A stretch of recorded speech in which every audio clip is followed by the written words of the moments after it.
നിങ്ങൾ ഈ പരീക്ഷയ്ക്ക് പോകുമ്പോൾ നിങ്ങൾ അറിഞ്ഞിരിക്കേണ്ട 3 മേഖലകളെ പറ്റിയാണ് ഇന്ന് നിങ്ങൾക്ക് ഞാൻ ക്ലാസ് എടുക്കുന്നത്.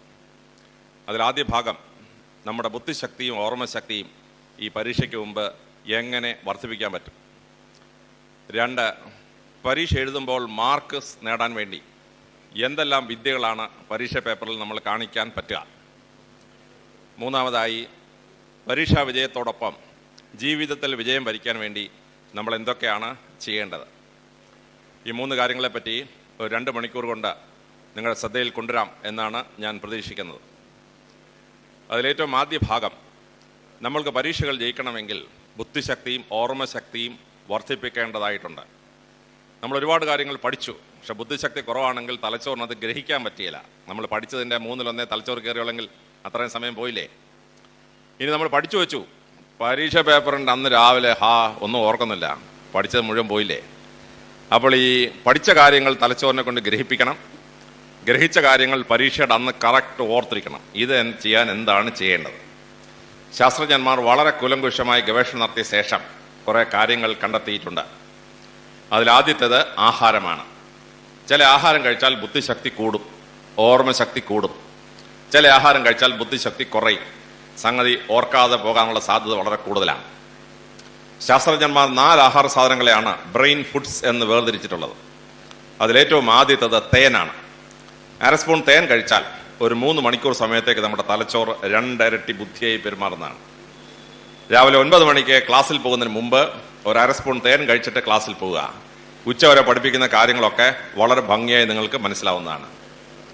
വൈകിട്ട് നിങ്ങൾ പഠിക്കാനിരിക്കുമ്പോൾ ഒരു 1/2 സ്പൂൺ തേനെടുത്ത് കഴിച്ചിട്ട് പഠിക്കാനിരിക്കുക. ആ പഠിക്കുന്ന കാര്യങ്ങൾ വളരെ ഭംഗിയായി മനസ്സിലാവും.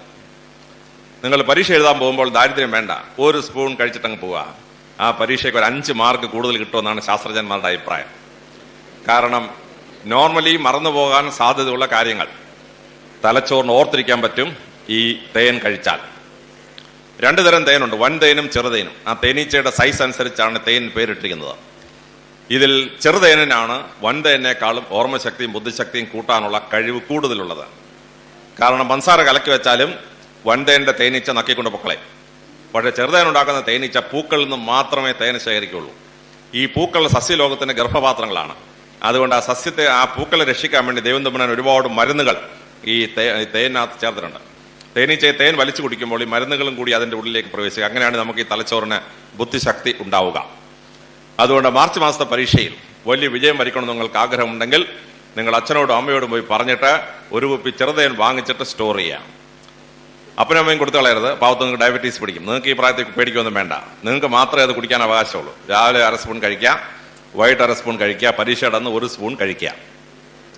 2ാമതായി തലച്ചോറിന് നല്ല ബുദ്ധിശക്തി കിട്ടുന്നത് പാലാണ്. പാലുകളിൽ ഏറ്റവും ബുദ്ധിശക്തി ഉണ്ടാക്കുന്നതാണ് മനുഷ്യ സ്ത്രീകളുടെ പാല്. അതിനകത്ത് സിസ്റ്റീൻ, CYSTEINE, ടൊറീൻ, TAURE എന്നീ 2 അമൈനോ ആസിഡ്സ് ഉണ്ട്. ഇത് തലച്ചോറിന്റെ സെറിബ്രത്തിന്റെ ബുദ്ധി ഇരിക്കുന്ന ഭാഗം വികസിപ്പിക്കുകയും നമ്മുടെ നെറ്റിയുടെ നേരെ പുറകുള്ള ഫ്രണ്ടൽ ലോബിന്റെ സൈസ് വർദ്ധിപ്പിക്കുകയും ചെയ്യും. 2 വയസ്സ് വരെ അമ്മയുടെ മുലപ്പാൽ കുടിച്ച് ഏതെങ്കിലും കുട്ടി ഉണ്ടെങ്കിൽ ആ കുട്ടി യൂണിവേഴ്സിറ്റിയിൽ ഫസ്റ്റ് റാങ്ക് ആയിരിക്കും. അമ്മയുടെ പാല് കുടിക്കാത്ത കുട്ടി ബുദ്ധു നമ്പർ 1 ആയിരിക്കും. നിങ്ങളുടെ കുഴപ്പമല്ല, നിങ്ങളുടെ അമ്മ കാണിച്ച കുഴപ്പമാണ്. അതുകൊണ്ട് 2 വയസ്സോടെ അമ്മയുടെ മുലപ്പാൽ കിട്ടിയ കുട്ടികൾ ഭാഗ്യവാന്മാരും ഭാഗ്യവതികളുമാണ്. ഇനി പറഞ്ഞിട്ട് ഒരു കാര്യവുമില്ല, സമയം കഴിഞ്ഞുപോയി. ഇനി പരിണാമസംഖ്യയിൽ താപ്പോട്ടിറങ്ങി മൃഗങ്ങളുടെ പാലാണ് കുടിക്കുക. അതിൽ 3 തരം പാലാണ് കേരളത്തിൽ സാധാരണ കിട്ടുക. അതിലാദ്യത്തത് ആട്ടുംപാലാണ്. ആട്ടുംപാലിന് internal organs, lungs, heart and ലിവറിനെയൊക്കെ ശക്തിപ്പെടുത്താൻ ഭയങ്കര കഴിവാണ്. അപ്പോൾ ചില കുട്ടികൾക്ക് പരീക്ഷ എടുക്കുമ്പോൾ പരീക്ഷ പേടി കാരണം പനി വരും. ഇങ്ങനെ പനിയും മൂക്കൊലിപ്പൊക്കെ ഉണ്ടായി കഴിഞ്ഞാൽ പഠിത്തത്തെ അത് ബാധിക്കും. വാസ്തവത്തിൽ ശരീരത്തിനല്ല രോഗം, മനസ്സിനാണ് പ്രശ്നം. പരീക്ഷ പേടിയാണ് അതിന്റെ കാരണം.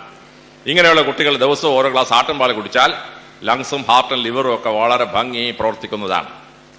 പരീക്ഷ അടുക്കുമ്പോൾ ചില കുട്ടികൾക്ക് വയറിളക്കം പിടിക്കും, ചില കുട്ടികൾക്ക് റിവേഴ്സ് ഡയറക്ഷനാണ്, പിന്നെ പുറത്തോട്ട് പോകുന്ന പ്രശ്നമില്ല ഒരാഴ്ചത്തേക്ക്.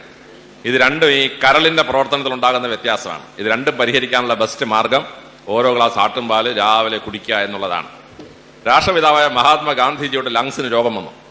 ലണ്ടനിൽ നിന്ന് സായിപ്പ് ഡോക്ടർ ഒരുപാട് മരുന്ന് കൊടുത്തു, ഒരു രക്ഷയും കിട്ടിയില്ല. അവസാനം ഇന്ത്യയിലെ ആയുർവേദ ഡോക്ടർ വന്ന് ദിവസവും രാവിലെ ഓരോ ഗ്ലാസ് ആട്ടുംപാൽ കുടിക്കാൻ പറഞ്ഞു.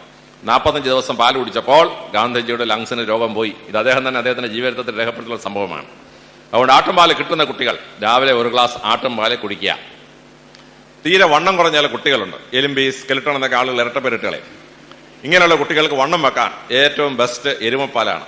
എരുമപ്പാലിൽ പശുവിന്റെ പാലിന്റെ ഒരു 12 ഇരട്ടി നെയ്യാണ്. ഇപ്പൊ ദിവസം ഓരോ ഗ്ലാസ് എരുമപ്പാൽ കുടിച്ചാൽ ഒരു മാസം കൊണ്ട് ഒരു 5 കിലോ ഇറങ്ങി വരും, നല്ല സൈസ് വെക്കും എന്നാണ് ശാസ്ത്രജ്ഞന്മാരുടെ അഭിപ്രായം.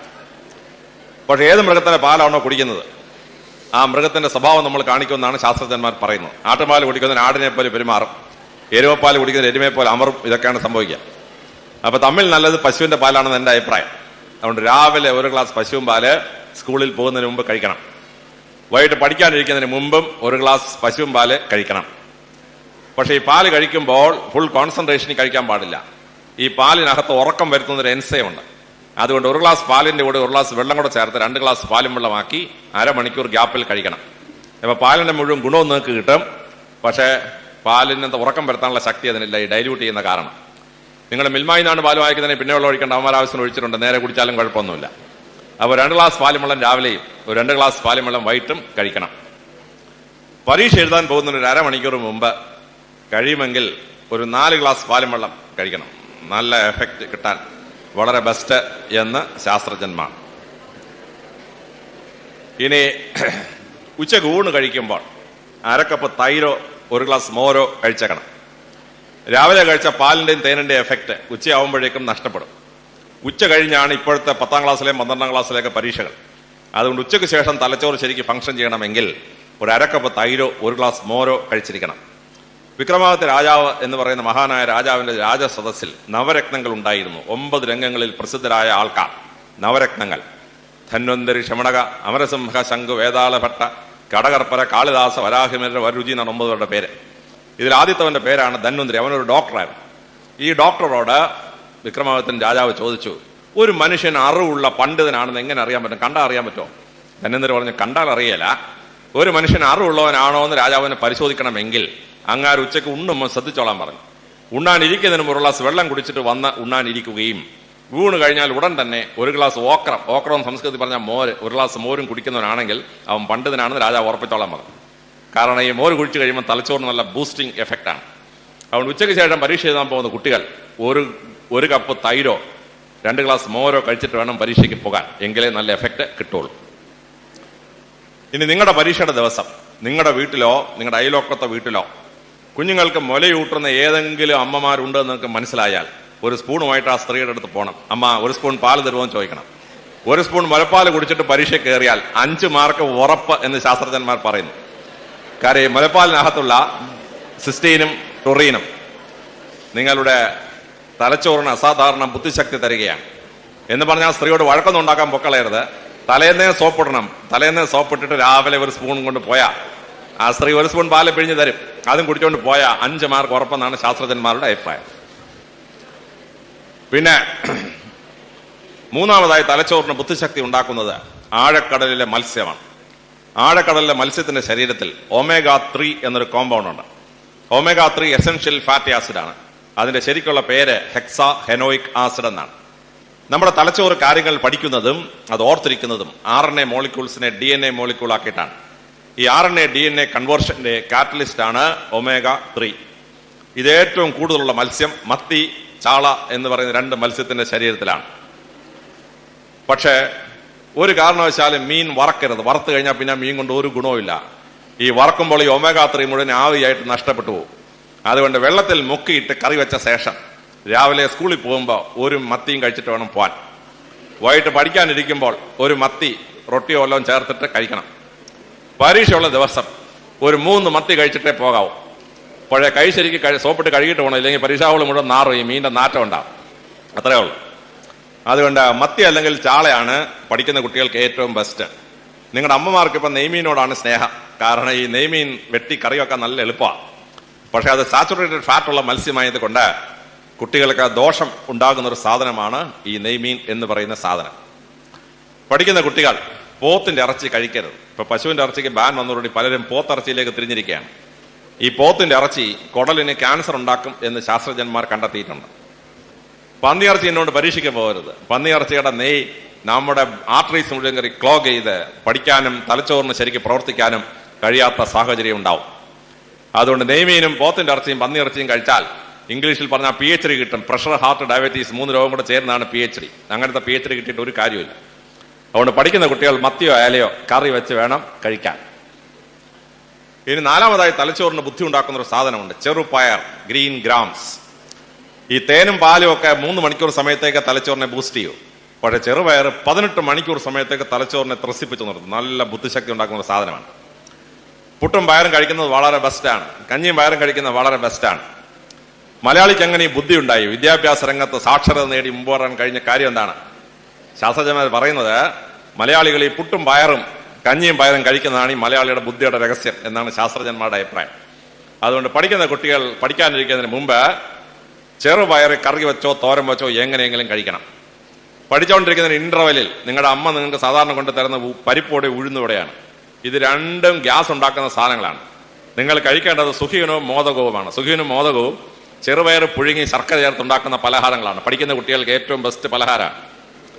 ഇനി പരീക്ഷയുള്ള ദിവസം ഉച്ചയ്ക്ക് ചോറുണ്ണുമ്പോൾ അമ്മയോട് പറയണം, സാമ്പാറും പുളിശ്ശേരിയും നല്ല ഉണ്ടാക്കേണ്ടത് ചെറുപയർ കറി ഉണ്ടാക്കാൻ പറയണം. എന്നിട്ട് സാമ്പാറിനും പുളിശ്ശേരിക്ക് പകരം ചെറുപയർ കറി ചോറിലൊഴിച്ച് കുഴച്ച് കഴിച്ചുകൊണ്ട് പോയാൽ പരീക്ഷയ്ക്ക് ഒരു 5 മാർക്ക് കൂടുതൽ കിട്ടാൻ സാധ്യത വളരെ കൂടുതലാണ്.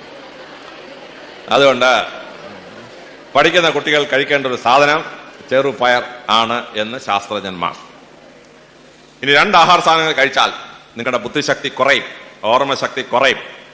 അതിൽ തലച്ചോറിന്റെ ഏറ്റവും വലിയ ശത്രു മരിച്ചീനി അല്ലെങ്കിൽ ടപ്യോക്ക എന്ന് പറഞ്ഞ സാധനമാണ്. തിങ്കളാഴ്ച തൊട്ട് വെള്ളിയാഴ്ച വരെയും പരീക്ഷയുടെ ദിവസവും തലേ ദിവസവും ഒരു കാരണവശാൽ ഈ മരിച്ചീനി തിന്നിട്ട് പരീക്ഷയ്ക്ക് പോകരുത്. മാർക്ക് ഗണ്യമായി കുറയും എന്ന് ശാസ്ത്രജ്ഞന്മാർ. 2-മതായി തലച്ചോറിന്റെ ഏറ്റവും വലിയ ശത്രു ഉരുളക്കിഴങ്ങാണ്, പൊട്ടറ്റോ. മസാല ദോശ അടിച്ചിട്ട് പരീക്ഷ കയറിയാൽ 3rd ക്ലാസ്സിൽ നിങ്ങൾക്ക് കിട്ടാൻ പോകുന്നുള്ളൂ, എത്ര പഠിച്ചാലും. പൂരിയും പൊട്ടറ്റോ പൊടി മാസം അടിച്ചിട്ട് പരീക്ഷ കയറിയാൽ തോറ്റില്ലെങ്കിൽ ഭാഗ്യം എന്നാണ് ശാസ്ത്രജ്ഞന്മാരുടെ അഭിപ്രായം. അതുകൊണ്ട് ദയവ് ചെയ്ത് ഈ മരിച്ചീനി കിഴങ്ങ്, ഉരുളക്കിഴങ്ങ് പരീക്ഷയുടെ അന്നോ അതിന്റെ തലേ ദിവസമോ കഴിക്കാതിരിക്കാൻ കുട്ടികൾ പ്രത്യേകം ശ്രദ്ധിക്കുക. നിങ്ങളുടെ അമ്മമാർക്ക് പലർക്കും ഈ കെമിസ്ട്രിയും ഫിസിക്സും ഒന്നും അറിഞ്ഞൂടാ. അമ്മമാർ സാമ്പാർ ഉണ്ടാക്കുമ്പോൾ ഉരുളക്കിഴങ്ങ് പുഴുങ്ങി 4ആയിട്ട് മുറിച്ചതിനകത്ത് ഇട്ടേക്കും. നിങ്ങൾ ആ ഉരുളക്കിഴങ്ങെടുത്ത് വായിലിട്ടാൽ ഈ തുപ്പലിനകത്ത് നിന്ന് അലിയും നല്ല രുചിയാണ്. ചില ആളുകൾ ഇത് കഴിച്ചുകൊണ്ട് പൊക്കളയും. അതുകൊണ്ട് സാമ്പാർ കഴിക്കാനിരിക്കുമ്പോൾ അതിനകത്ത് ഉരുളക്കിഴങ്ങെടുത്ത് അമ്മയ്ക്ക് കൊടുത്തോളൂ. അമ്മയുടെ ബുദ്ധി പോയാലും കുഴപ്പമൊന്നുമില്ല, നിങ്ങളുടെ ബുദ്ധി പോകരുത് ഇപ്പോൾ പരീക്ഷയുടെ സമയത്ത്. അപ്പോൾ ഉരുളക്കിഴങ്ങ് പുഴുങ്ങിയതില്ലാതെ നിങ്ങൾ സാമ്പാർ കഴിക്കാവൂ പരീക്ഷയുടെ അന്ന്. ഇനി നമ്മുടെ വികാരങ്ങൾ നമ്മുടെ തലച്ചോറിനെ സ്വാധീനിക്കുന്നു എന്ന് ശാസ്ത്രജ്ഞന്മാർ കണ്ടെത്തിയിരിക്കുന്നു. ഉദാഹരണത്തിന് സ്നേഹം എന്ന് പറയുന്ന വികാരം ഫീനൈൽ ഈത്തൈൽ അമീൻ എന്നൊരു സാധനമാണ്. C6H5 C2H5 NH2. ഇത് തലച്ചോറ് കൂടിയാൽ നമുക്ക് കാണുന്നവരോടൊക്കെ പ്രേമം വരും. പക്ഷെ ഇത് തലച്ചോറ് കൂടിക്കഴിഞ്ഞാൽ അസാധാരണ ബുദ്ധിശക്തി, ഓർമ്മശക്തി നമുക്കുണ്ടാവും തലച്ചോറ്. ഈ അമീൻ ഏറ്റവും കൂടുതലുള്ളത് കൊക്കോ അടങ്ങിയ സംഗതികളിലാണ്.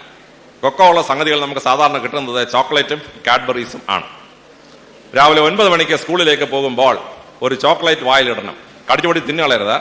നമ്മുടെ തുപ്പലിനകത്തുള്ള ടൈലിൽ നിന്നുള്ള എൻസൈം കയറി കൊക്കോയിൽ ആക്ട് ചെയ്യുമ്പോഴാണ് ഫീനൈലമീൻ റിലീസ് ചെയ്യുന്നത്.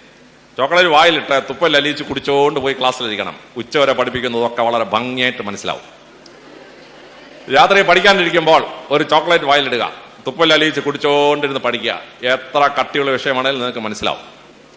പരീക്ഷയ്ക്ക് പോകുമ്പോൾ ഒരു 6 ചോക്ലേറ്റ് കൊണ്ടുപോകണം. ഓരോ അരമണിക്കൂർ കൂടുമ്പോൾ ഓരോ ചോക്ലേറ്റ് വായിലിടണം. തുപ്പൽ അലിയിച്ച് കുടിച്ചുകൊണ്ടിരുന്ന് പരീക്ഷ എഴുതണം. ആദ്യത്തെ ചോക്ലേറ്റ് പരീക്ഷ തുടങ്ങുന്നതിന് അരമണിക്കൂർ മുമ്പ് കഴിക്കണം, എങ്കിലേ അത് പരീക്ഷ തുടങ്ങുമ്പോൾ തന്നെ എഫക്റ്റ് ആവുള്ളൂ. 2 മണി തൊട്ട് 5 മണിയാണ് പരീക്ഷയെങ്കിൽ 1:30 മണിക്ക് ആദ്യത്തെ ചോക്ലേറ്റ് വായിലിടണം. 2 മണി കഴിഞ്ഞ് പരീക്ഷ തുടങ്ങി കുറച്ച് കഴിയുമ്പോൾ അടുത്ത ചോക്ലേറ്റ് വായിലിടണം. അങ്ങനെ ഒരു 6 ചോക്ലേറ്റ് 3 മണിക്കൂർ കൊണ്ട് അലിയിച്ച് കുടിച്ചിട്ട് പരീക്ഷ എഴുതിയാൽ മിക്കവാറും A+ ഉറപ്പ്. വല്ലതും പഠിച്ചിട്ടുണ്ടെങ്കിൽ A+ ഉറപ്പാണ്. പഠിച്ച കാര്യങ്ങളെല്ലാം നിങ്ങളുടെ തലച്ചോറിൽ നല്ല ഭംഗിയായിട്ട് ഓർമ്മ വരും. അതാണ് അതിന്റെ ഗുണം എന്ന് പറയുന്നത്. പിന്നെ ഈ പരീക്ഷ പേടിയുള്ള കുട്ടികൾക്ക് ഈ പേടി മാറ്റി നമുക്കൊരു സന്തോഷം തരുന്ന ഒരു സാധനമാണ് ഡോപ്പാമിൻ എന്ന് പറയുന്ന തലച്ചോറിലെ സംഭവം. ആത്മഹത്യ ചെയ്യുന്ന ആളുകളിൽ ഭൂരിപക്ഷത്തിന് ഈ ഡോപ്പാമിൻ വളരെ കുറവാണ്. ഡോപ്പാമിനാണ് നമുക്ക് സന്തോഷം തരുന്ന സാധനം. ഈ ചോക്ലേറ്റ് വയറ്റിൽ ചെന്ന് കഴിഞ്ഞാൽ അത് തലച്ചോറിനകത്ത് ഡോപ്പാമിന്റെ അളവ് ഡബിൾ ചെയ്യും. അപ്പൊ നമുക്ക് പരീക്ഷ എഴുതുന്ന സമയത്ത് സന്തോഷത്തോടു കൂടി ഇരുന്ന് പരീക്ഷ എഴുതാൻ പറ്റും. നമുക്ക് ഈ ഭയം ഉണ്ടാക്കുന്ന സാധനം എന്ന് പറയുന്നത് സെറോട്ടോണിൻ എന്ന് പറഞ്ഞ സാധനമാണ്. സെറോട്ടോണിൻ. ആ സെറോട്ടോണിൻ കുറയുമ്പോൾ നമുക്ക് ഭയം വരും. സെറോട്ടോണിൻ കൂടിക്കഴിഞ്ഞാൽ ലോകത്തിൽ എന്തിനേയും നേരിടാനുള്ള ഒരു കപ്പാസിറ്റിയാണ്. ചോക്ലേറ്റിന്റെ നമ്മൾ അലിയിച്ച് കുടിച്ചു കഴിഞ്ഞാൽ തലച്ചോറിനകത്ത് സെറോട്ടോണിന്റെ അളവ് പെട്ടെന്ന് കൂടും. അപ്പോൾ നമുക്ക് എന്ത് പരീക്ഷയുടെ ആഴ്ച പാർത്തി വിടാനുള്ള ഒരു ഭയങ്കര ധൈര്യം കിട്ടുന്നതെന്നാണ് ശാസ്ത്രജ്ഞന്മാരുടെ അഭിപ്രായം. അതുകൊണ്ട് നിങ്ങളെ നിങ്ങളുടെ അപ്പനോടും അമ്മയോടും പറയണം, ഞങ്ങൾക്ക് ചോക്ലേറ്റ് വാങ്ങിച്ചിടണമെന്ന് അലക്സാണ്ടർ സാർ പറഞ്ഞിട്ടുണ്ട്. അപ്പന് സംശയം ഉണ്ടെങ്കിൽ അലക്സാണ്ടർ ജേക്കബിനെ വിളിച്ച് ചോദിക്കാൻ പറയണം. അങ്ങനെ ഒരു പാട്ട ചോക്ലേറ്റ് വാങ്ങിച്ച് കൈ വെച്ചിട്ട് നല്ല ഭംഗിയായിട്ട് കഴിക്കുക.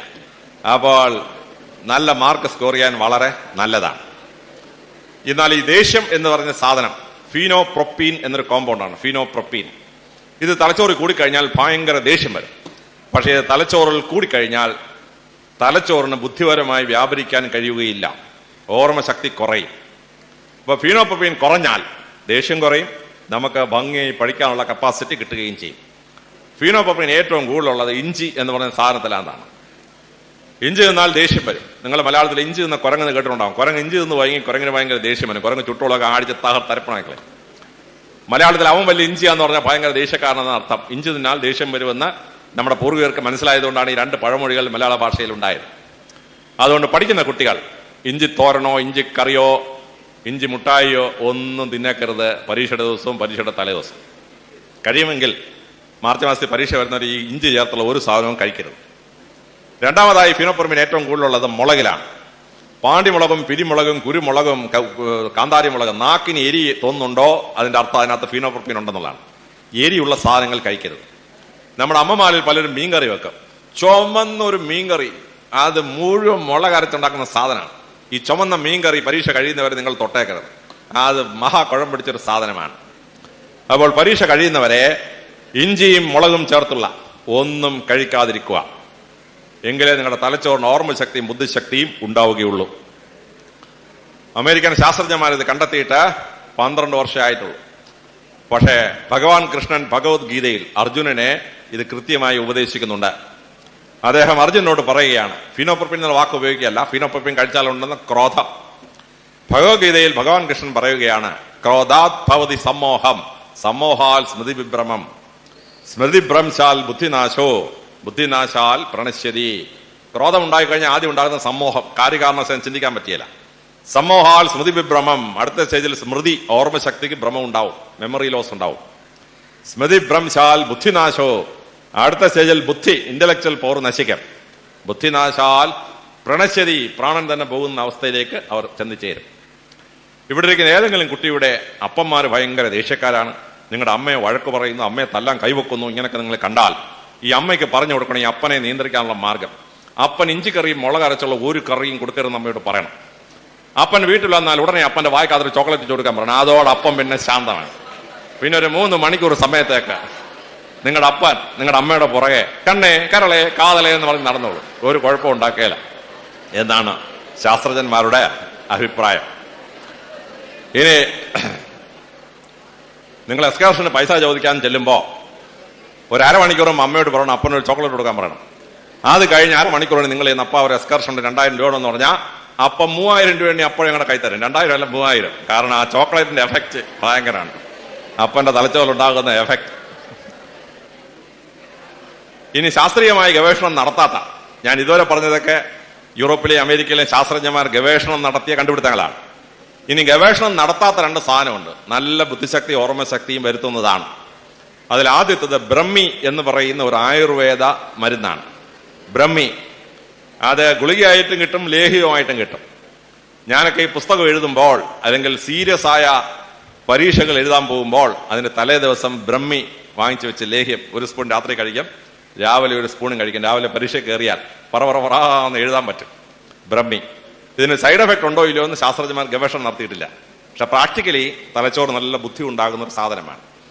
രണ്ടാമതായി തലച്ചോറിന് നല്ല ബുദ്ധി ഉണ്ടാക്കുന്ന ഒരു ആയുർവേദ ലേഹ്യമുണ്ട്, ഒരു അരിഷ്ടം, സാരസ്വതാരിഷ്ടം. സരസ്വതി ദേവിയുടെ അരിഷ്ടം എന്നാണ് അതിനെ വിളിക്കുന്നത്, സാരസ്വതാരിഷ്ടം. ഇതും കഴിച്ചാൽ നല്ല ബുദ്ധിശക്തി ഉണ്ടാവും. ചിലപ്പോൾ 2-3 മണിക്കൂറൊക്കെ തുടർച്ചയായി പ്രസംഗിക്കേണ്ടി വരും. ചില ദിവസം 7 ദിവസം പ്രസംഗിക്കേണ്ടി വരും. 7 മണിക്കൂർ പ്രസംഗിക്കുന്ന ദിവസം ഞാൻ രാവിലെ സ്വാരസ്വതാരിഷ്ടം എടുത്ത് 1/2 ഗ്ലാസ് കുടിച്ചിട്ടേ പോവുള്ളൂ. തലച്ചോറിന് നല്ല എഫക്റ്റാണ്, ബെസ്റ്റ് ഇന്റലക്ച്വൽ പെർഫോമൻസ് ആണ്. സൈഡ് എഫക്ട് ഉണ്ടോ നമുക്ക് അറിഞ്ഞുകൂടാ. പക്ഷെ ആയുർവേദത്തിലെ 2 എഫക്റ്റീവായി ബുദ്ധിശക്തി വർദ്ധിപ്പിക്കുന്ന ഓർമ്മശക്തി വർദ്ധിപ്പിക്കുന്ന 2 സാധനങ്ങളാണ് ബ്രഹ്മിയും സാരസ്വതാരിഷ്ടവും.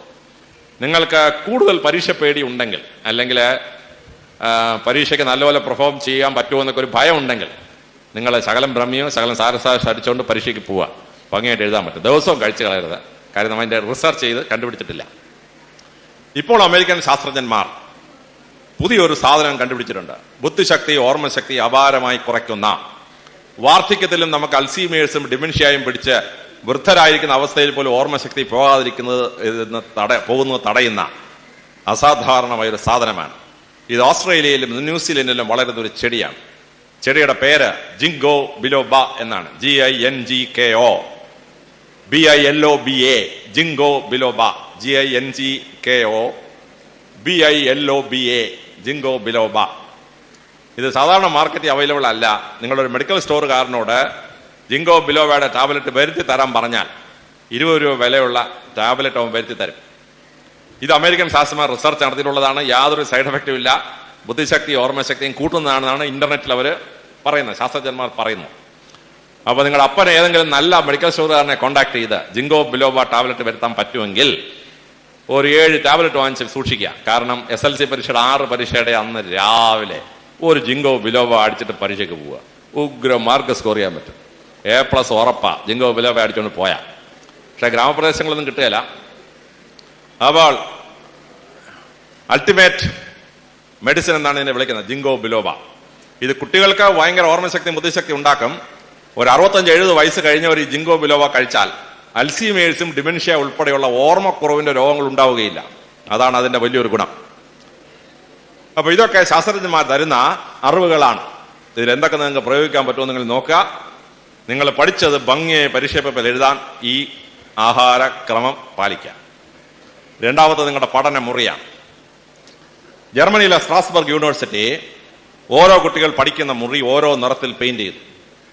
എന്നിട്ട് ഈ നിറത്തിന് കുട്ടികളുടെ തലച്ചോറിൽ എന്തെങ്കിലും സ്വാധീനം ഉണ്ടോ എന്ന് കണ്ടുപിടിച്ചു. അവർ കണ്ടെത്തി പച്ച നിറത്തിലും നീല നിറത്തിലും പെയിന്റ് ചെയ്ത് ആ മുറിയിലിരുന്ന് പഠിച്ച കുട്ടികൾക്ക് 5% വരെ മാർക്ക് വർദ്ധിച്ചു, കൂടി. ചുവപ്പ് നിറത്തിലും വയലറ്റ് നിറത്തിലും കറുപ്പ് നിറത്തിലും പെയിന്റ് ചെയ്ത മുറിയിൽ നിന്ന് പഠിച്ച കുട്ടികളുടെ മാർക്ക് 5% വരെ കുറഞ്ഞു 4 മാസം കൊണ്ട്. അപ്പോൾ ഈ വെള്ളപ്രകാശം പ്രസത്തിലൂടെ കടന്നു പോകുമ്പോൾ മഴവില്ലിന്റെ 7 നിറങ്ങളാവും. Violet, indigo, blue, green, yellow, orange, red. ഇതിൽ എക്സ്ട്രീം കളേഴ്സിനോട് തലച്ചോറിന് ദേഷ്യമാണ്. മഴവില്ലിന്റെ 7 നിറങ്ങൾ എക്സ്ട്രീം കളേഴ്സ് വയലറ്റും റെഡും ആണ്. അതിനോട് തലച്ചോറിന് ദേഷ്യമാണ്. അതിന്റെ മിഡിൽ കളേഴ്സ് ബ്ലൂവും ഗ്രീനുമാണ്. അതിനോടാണ് തലച്ചോറിന് വളരെ ഇഷ്ടം. നിങ്ങളുടെ അപ്പന് പൈസ ഉണ്ടെങ്കിൽ നിങ്ങളുടെ മുറി ഒന്ന് പച്ച നിറത്തിലോ നീല നിറത്തിലോ പെയിന്റ് ചെയ്യാൻ പറഞ്ഞിട്ട് ചെയ്യാൻ പറ്റുമെങ്കിൽ നിങ്ങളുടെ ഇത്തവണത്തെ SLC പരീക്ഷയ്ക്ക് നിങ്ങൾക്ക് കുറച്ച് മാർക്ക് കൂടുതൽ കിട്ടുന്നതാണ്. ഇനി പെയിന്റ് ചെയ്യാൻ പറ്റത്തില്ലെങ്കിൽ ഇപ്പോൾ ഈ ഓൾ പോസ്റ്റേഴ്സ് വാങ്ങിക്കാൻ കിട്ടും. പ്രകൃതിരമണീയമായ ചിത്രങ്ങളുടെ പോസ്റ്റേഴ്സ്. അതുകൊണ്ട് ഇന്ന് കട്ടൺ തൂക്കിയിടുകയോ അല്ലെങ്കിൽ ഭിത്തിയിൽ ഒട്ടിക്കുകയോ ചെയ്യുക. പെയിന്റ് ചെയ്തില്ലെങ്കിലും കുഴപ്പമില്ല.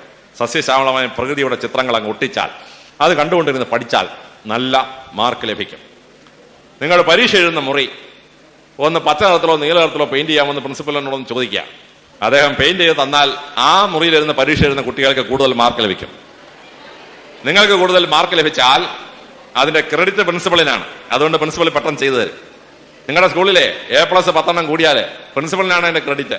അതുകൊണ്ട് അങ്ങാരോട് ഇന്ന് പറയണം, DGP അലക്സാണ്ടർ ജേക്കബ് സാർ ഇങ്ങനെ ഞങ്ങളോട് ക്ലാസ് എടുത്തു, അതുകൊണ്ടൊന്ന് പെയിന്റ് ചെയ്ത് തരാൻ പറഞ്ഞാൽ അദ്ദേഹം മിക്കവാറും പെയിന്റ് ചെയ്ത് തരും.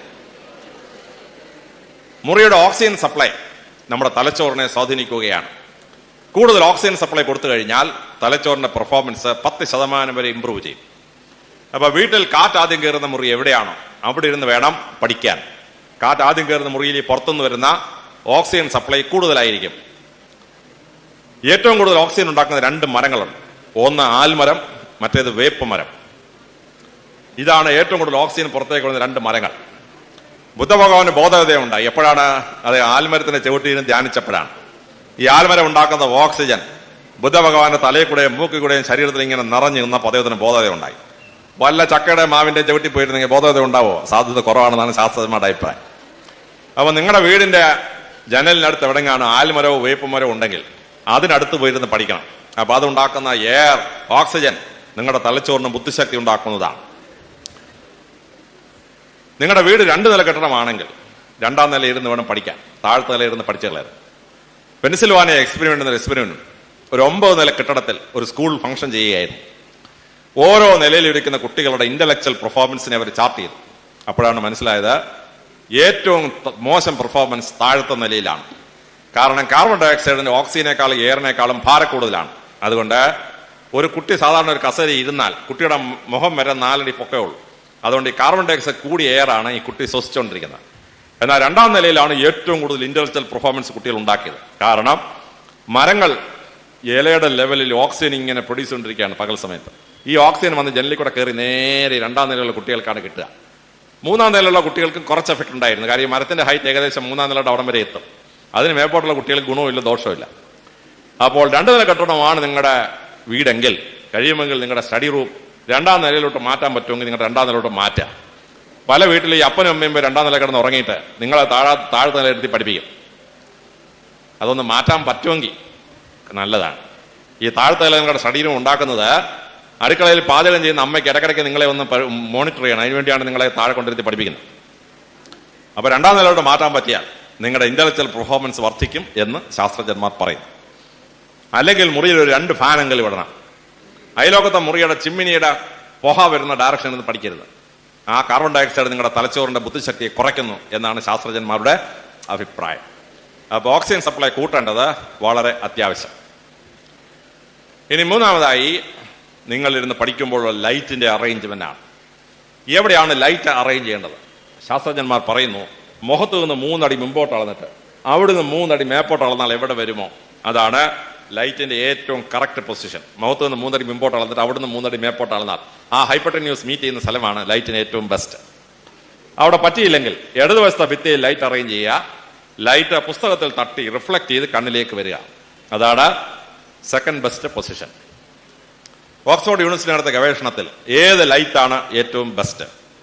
അവർ ഇൻകാൻഡസെന്റ് ബൾബ് അല്ലെങ്കിൽ ഉരുണ്ട ബൾബ് ഇട്ട് നോക്കി, ഫ്ലൂറസൻ ലൈറ്റ് അല്ലെങ്കിൽ ട്യൂബ് ലൈറ്റ് ഇട്ട് നോക്കി, ആർക്ക് ലാമ്പ് ഇട്ട് നോക്കി, സോഡിയം പേപ്പർ ലാമ്പ് ഇട്ട് നോക്കി, ഹാലജൻ ലൈറ്റ് ഇട്ട് നോക്കി, ഹീലിയം ലൈറ്റ് ഇട്ട് നോക്കി. അവസാനം ഓക്സ്ഫോർഡ് യൂണിവേഴ്സിറ്റിയിലെ ശാസ്ത്രജ്ഞന്മാർ കണ്ടെത്തി ട്യൂബ് ലൈറ്റിന് കീഴിരുന്ന് പഠിക്കുന്ന കുട്ടികൾക്കാണ് ഏറ്റവും കൂടുതൽ മാർക്ക് ലഭിക്കുന്നത്. തലച്ചോറിന് ഏറ്റവും ഇഷ്ടം ട്യൂബ് ലൈറ്റിനോടാണ്. അപ്പോൾ നിങ്ങളിരുന്ന് പഠിക്കുന്ന മുറിയിൽ ഒരു ട്യൂബ് ലൈറ്റ് ഇട്ട് തരാൻ അപ്പനോട് പറയണം. ചിലയിടത്ത് ഈ വോൾട്ടേജ് ക്ഷാമമുണ്ട്. അങ്ങനെയുള്ള സ്ഥലത്ത് ഒരു ഇലക്ട്രോണിക് ടോപ്പ് വാങ്ങിച്ച് ഫിറ്റ് ചെയ്താൽ മതി. 80 വോൾട്ട് ഉണ്ടെങ്കിൽ ട്യൂബ് ലൈറ്റ് കത്തും. പിന്നെ രാത്രി പഠിക്കുമ്പോഴാണ് പലരും ട്യൂബ് ലൈറ്റ് ഇടുന്നത്. ശാസ്ത്രജ്ഞന്മാർ പറയുന്നു, പകൽ പഠിക്കുമ്പോൾ ഒരു ട്യൂബ് ലൈറ്റ് ഇട്ടുകൊണ്ട് പഠിച്ചാൽ തലച്ചോറ് നല്ല ഭംഗിയായിട്ട് വർക്ക് ചെയ്യുന്നു. നിങ്ങളുടെ അപ്പം സംഭവിക്കുമെന്ന് സംശയമാണ്. ഇലക്ട്രിസിറ്റി ബില്ല് ഭയങ്കരമായിട്ട് കൂടും പകൽ ട്യൂബ് ലൈറ്റ് ഇട്ടുകൊണ്ട് പഠിച്ചാൽ. നിങ്ങൾ പരീക്ഷ എഴുതുന്ന മുറിയിൽ പരീക്ഷ എഴുതുന്ന സമയത്ത് ആ ട്യൂബ് ലൈറ്റ് ഓൺ ചെയ്തിടാൻ പ്രിൻസിപ്പലിനോട് പറയണം. ആ ട്യൂബ് ലൈറ്റ് ഓൺ ചെയ്തിട്ട് പരീക്ഷ എഴുതിയാൽ നിങ്ങൾക്ക് വളരെ നല്ല മാർക്ക് ലഭിക്കാൻ സാധ്യതയുണ്ട് എന്ന് ശാസ്ത്രജ്ഞന്മാരുടെ അഭിപ്രായം. ഇനി 4ാമത്തേത് മനുഷ്യന്റെ ബുദ്ധിശക്തി ഒരു ദിവസം മാറുന്നുണ്ടോ എന്നുള്ളതാണ്. ശാസ്ത്രജ്ഞന്മാർ പറയുന്നു, ബുദ്ധിശക്തി 24 മണിക്കൂറും ഒരുപോലെ അല്ല. രാത്രിയിൽ വെളുപ്പിന് 3 മണി തൊട്ട് 6 മണി വരെ തലച്ചോറ് the brain reaches its peak efficiency from 3 AM to 6 AM. കുട്ടികൾക്ക് ഒട്ടും പഠിക്കാൻ പറ്റാത്ത സമയം നട്ടുച്ചയ്ക്ക് 12 മണി മുതൽ 2 മണി വരെയുള്ള സമയം. എന്റെ ക്ലാസ് തീരാൻ പോകുന്ന സമയം 12 മണി കഴിയുമ്പോൾ നിങ്ങൾക്ക് പഠിക്കാൻ ശകലം ബുദ്ധിമുട്ടുള്ള സമയം. ശാസ്ത്രജ്ഞന്മാർ കണ്ടുപിടിച്ച ഈ സംഗതി ആയിരക്കണക്കിന് വർഷത്തിനു മുമ്പ് ഭാരതത്തിലെ ഋഷിവര്യന്മാർ കണ്ടെത്തിയിരുന്നു. അവർ പറഞ്ഞു, വെളുപ്പിന് 3 മണി തൊട്ട് 6 മണി വരെ സരസ്വതിയുടെ വിളയാട്ട കാലം. വിദ്യയുടെ ദേവതയായ സരസ്വതി വെളുപ്പിന് 3 മണി കഴിഞ്ഞിട്ട് 6 മണി വരെ ഡാൻസ് ചെയ്യും. എന്തിനാണ് ഡാൻസ് ചെയ്യുന്നത് എനിക്ക് അറിഞ്ഞൂടാ. പക്ഷേ സരസ്വതി ദേവി ഡാൻസ് ചെയ്യുന്ന സമയത്ത് ആരെങ്കിലും പഠിച്ചാൽ വിദ്യയുടെ ദേവത അവരെ സഹായിക്കുന്നുവെന്നാണ് പ്രമാണം. ബ്രഹ്മചാരി അല്ലെങ്കിൽ വിദ്യാർത്ഥികൾ എപ്പോൾ ഉണരണം? നമ്മുടെ വേദങ്ങളിൽ പറയുന്നു, ബ്രഹ്മമുഹൂർത്തേ ഉത്തിഷ്ഠേ. പഠിക്കുന്ന കുട്ടികൾ ബ്രഹ്മമുഹൂർത്തത്തിൽ ഉണരണം. ബ്രഹ്മമുഹൂർത്തം വെളുപ്പിന് 4 AM, വെളുപ്പിന് 4 മണി. ശാസ്ത്രജ്ഞന്മാർ കണ്ടുപിടിച്ച തത്വം സായിപ്പന്മാരെ നേരത്തെ കണ്ടുപിടിച്ചിരുന്നു. അവർ പറഞ്ഞു, early to bed and early to rise makes a man healthy, wealthy and wise. അപ്പൊ രാത്രി നേരത്തെ കിടന്നുറങ്ങിയിട്ട് വെളുപ്പാങ്കാലത്ത് എഴുന്നേറ്റിരുന്ന് പഠിക്കുന്ന കുട്ടികൾക്കാണ് റാങ്കും A+ ഒക്കെ കിട്ടുന്നു. അതിന് ഇലക്ട്രോ മാഗ്നറ്റിക് തിയറി ഉണ്ട്. അതിപ്പോ പറഞ്ഞാൽ നിങ്ങൾക്ക് മനസ്സിലാവുമെന്ന് സംശയം. 5ാമതായി എങ്ങോട്ട് തിരിഞ്ഞാണ് പഠിക്കേണ്ടത്? ഹാർവാർഡ് യൂണിവേഴ്സിറ്റിയിൽ വൃത്താകൃതിയിൽ ഒരു ഹോസ്റ്റൽ ഉണ്ടാക്കി. എന്നിട്ട് 16 ദിശയിലോട്ട് കുട്ടികളെ തിരിച്ചിരുത്തി. എന്നിട്ട് അവരെ പഠിക്കാൻ പറഞ്ഞു. എന്നിട്ട് അവരുടെ മാർക്ക് എല്ലാ മാസവും കമ്പ്യൂട്ട് ചെയ്തു. 6 മാസം കഴിഞ്ഞപ്പോൾ ഹാർവാർഡ് യൂണിവേഴ്സിറ്റിയിലെ ശാസ്ത്രജ്ഞന്മാർ ഞെട്ടിപ്പോയി. തെക്കോട്ട് തിരിഞ്ഞ് പഠിച്ച കുട്ടികളുടെ മാർക്ക് 15% വരെ താപ്പോട്ട് വന്നു. 62% വരെ ഫസ്റ്റ് ക്ലാസ് വാങ്ങിച്ചിരുന്ന കുട്ടികൾ 42% വാങ്ങിച്ച തേർഡ് ക്ലാസ്സിലേക്ക് താഴ്ന്നിറങ്ങി. എന്നാൽ കിഴക്കോട്ട് നോക്കിയിരുന്ന് പഠിച്ച കുട്ടികളുടെ മാർക്ക് 6 മാസം കൊണ്ട് 15% മേപ്പോട്ട് പോയി. 42% വാങ്ങിച്ച തേർഡ് ക്ലാസ് വാങ്ങിച്ചിരുന്ന കുട്ടികൾ 62% വാങ്ങിച്ച് ഫസ്റ്റ് ക്ലാസ്സിലേക്ക് ഉയർന്നു പൊങ്ങി. ഹാർവാർഡ് യൂണിവേഴ്സിറ്റിയിലെ ശാസ്ത്രജ്ഞന്മാർ വൈസ് ചാൻസലർ റിപ്പോർട്ട് ചെയ്തു. വൈസ് ചാൻസലർ പറഞ്ഞു, ആ ഹോസ്റ്റൽ ഇടിച്ച് നിരത്താൻ പറഞ്ഞു. ആ ഹോസ്റ്റൽ ഇടിച്ച് നിരത്തി. എന്നിട്ട് എല്ലാവരും കിഴക്കോട്ടിരിക്കത്തക്കൊണ്ട് ഹോസ്റ്റൽ പുനർനിർമ്മിച്ചു. കേരളത്തിലെങ്ങാനും ആയിരുന്നെങ്കിൽ ആ ചീഫ് എഞ്ചിനീയറെ വിജിലൻസ് കേസിൽ പിടിച്ച് അകത്തിട്ടേനായിരുന്നു. അത്രയും സാധനം നശിപ്പിച്ചേ. അമേരിക്ക ആയതുകൊണ്ട് കുഴപ്പമൊന്നുമില്ല. അപ്പോൾ നിങ്ങൾ ഈ ശാസ്ത്രജ്ഞന്മാർ ഹാർവാർഡിൽ കണ്ടുപിടിച്ച തത്വം ഇന്ത്യയിലെ ഋഷിവര്യന്മാർ പണ്ട് കണ്ടെത്തിയിരുന്നു. അവർ പറഞ്ഞു, ദക്ഷിണ ദിശ മൃത്യുദിശ, തെക്കിന്റെ ഡയറക്ഷൻ മരണം വരുന്ന ഡയറക്ഷനാണ്. പൂർവ്വദിശ ജ്ഞാനദിശ, കിഴക്കിന്റെ ഡയറക്ഷൻ ജ്ഞാനം വരുന്ന ഡയറക്ഷനാണ്. ഇതാണ് സായിപ്പന്മാർ പിന്നെ കണ്ടുപിടിച്ചത്. സായിപ്പന്മാരുടെ പ്രസിദ്ധമായ ആപ്തവാക്യം wisdom comes from the east, കിഴക്ക് നിന്ന് വിസ്ഡം വരും എന്നാണ്. അതുകൊണ്ട് പഠിക്കുമ്പോൾ നിങ്ങളുടെ മുഖം കിഴക്കോട്ടാണെന്ന് ഉറപ്പാക്കുക. രാത്രി കിടന്നുറങ്ങുമ്പോൾ തല കിഴക്കോട്ട് ദിശ വെച്ച് കിടത്തി മാത്രമേ നിങ്ങൾ ഉറങ്ങാവൂ. എങ്കിലേ നേരം വെളുക്കുമ്പോൾ നിങ്ങളുടെ തലച്ചോറ് ഇലക്ട്രോ മാഗ്നറ്റിക്കലി ചാർജ് ആവുള്ളൂ. എന്തുകൊണ്ടാണ് ഇങ്ങനെ സംഭവിക്കുന്നത് ചോദിച്ചാൽ, നമ്മുടെ തലച്ചോറിന് ഒരു മാഗ്നറ്റിക് നോർത്ത് പോൾ ഉണ്ട്. നെറ്റിയുടെ നേരെ ഫ്രണ്ടിലാണ്. ദാവീദ് രാജാവ് ഗോലിയാത്തിന് ഏറുകൊണ്ട് സ്ഥലം ഇതാണ് magnetic north pole. Magnetic south pole തലയുടെ നേരെ പുറയിലാണ്. ഭൂമി ഒരു ഇലക്ട്രോ മാഗ്നറ്റിക് ആണ്. ഭൂമിയുടെ magnetic north pole geographic south പോളാണ്. അന്റാർട്ടിക്കയിലാണ് magnetic north pole. Magnetic south pole north പോളിലാണ്. റഷ്യയിലെ വർഹോയാൻസ്കിലാണ് മാഗ്നറ്റിക് നോർത്ത് പോൾ. നമ്മൾ തെക്കോട്ട് തിരിഞ്ഞിരിക്കുമ്പോൾ നമ്മുടെ മാഗ്നറ്റിക് നോർത്ത് പോളും ഭൂമിയുടെ മാഗ്നറ്റിക് നോർത്ത് പോളും ഒരേ ദിശയിൽ വരും. മാഗ്നറ്റിസത്തിന്റെ basic principle like poles repel, unlike poles attract. ഇപ്പൊ ഭൂമിയുടെ കാന്തമണ്ഡലം നമ്മുടെ കാന്തമണ്ഡലത്തെ അടിച്ച് താർക്കും. പിന്നെ നമുക്ക് പഠിക്കാൻ പറ്റിയല്ല. തെക്കോട്ട് തിരിഞ്ഞാൽ പഠിക്കാൻ പറ്റിയല്ല. കിഴക്കോട്ട് തിരിഞ്ഞിരിക്കുമ്പോൾ നമ്മുടെ മാഗ്നറ്റിക് നോർത്ത് പോളും ഭൂമിയുടെ മാഗ്നറ്റിക് നോർത്ത് പോളും പെർപെൻഡിക്കുലർ ആവും. അപ്പോൾ തിയറി ഓഫ് ഗൈറേഷൻ അനുസരിച്ചിട്ട് തലച്ചോറിന് അസാധാരണ ബുദ്ധിശക്തിയുണ്ട്. അപ്പോൾ പഠിക്കുമ്പോൾ മുഖം കിഴക്കോട്ടാണെന്ന് ഉറപ്പാക്കണം. രാത്രി ഉറങ്ങുമ്പോൾ തല കിഴക്കോട്ട് വെച്ച് മാത്രമേ ഉറങ്ങാവൂ.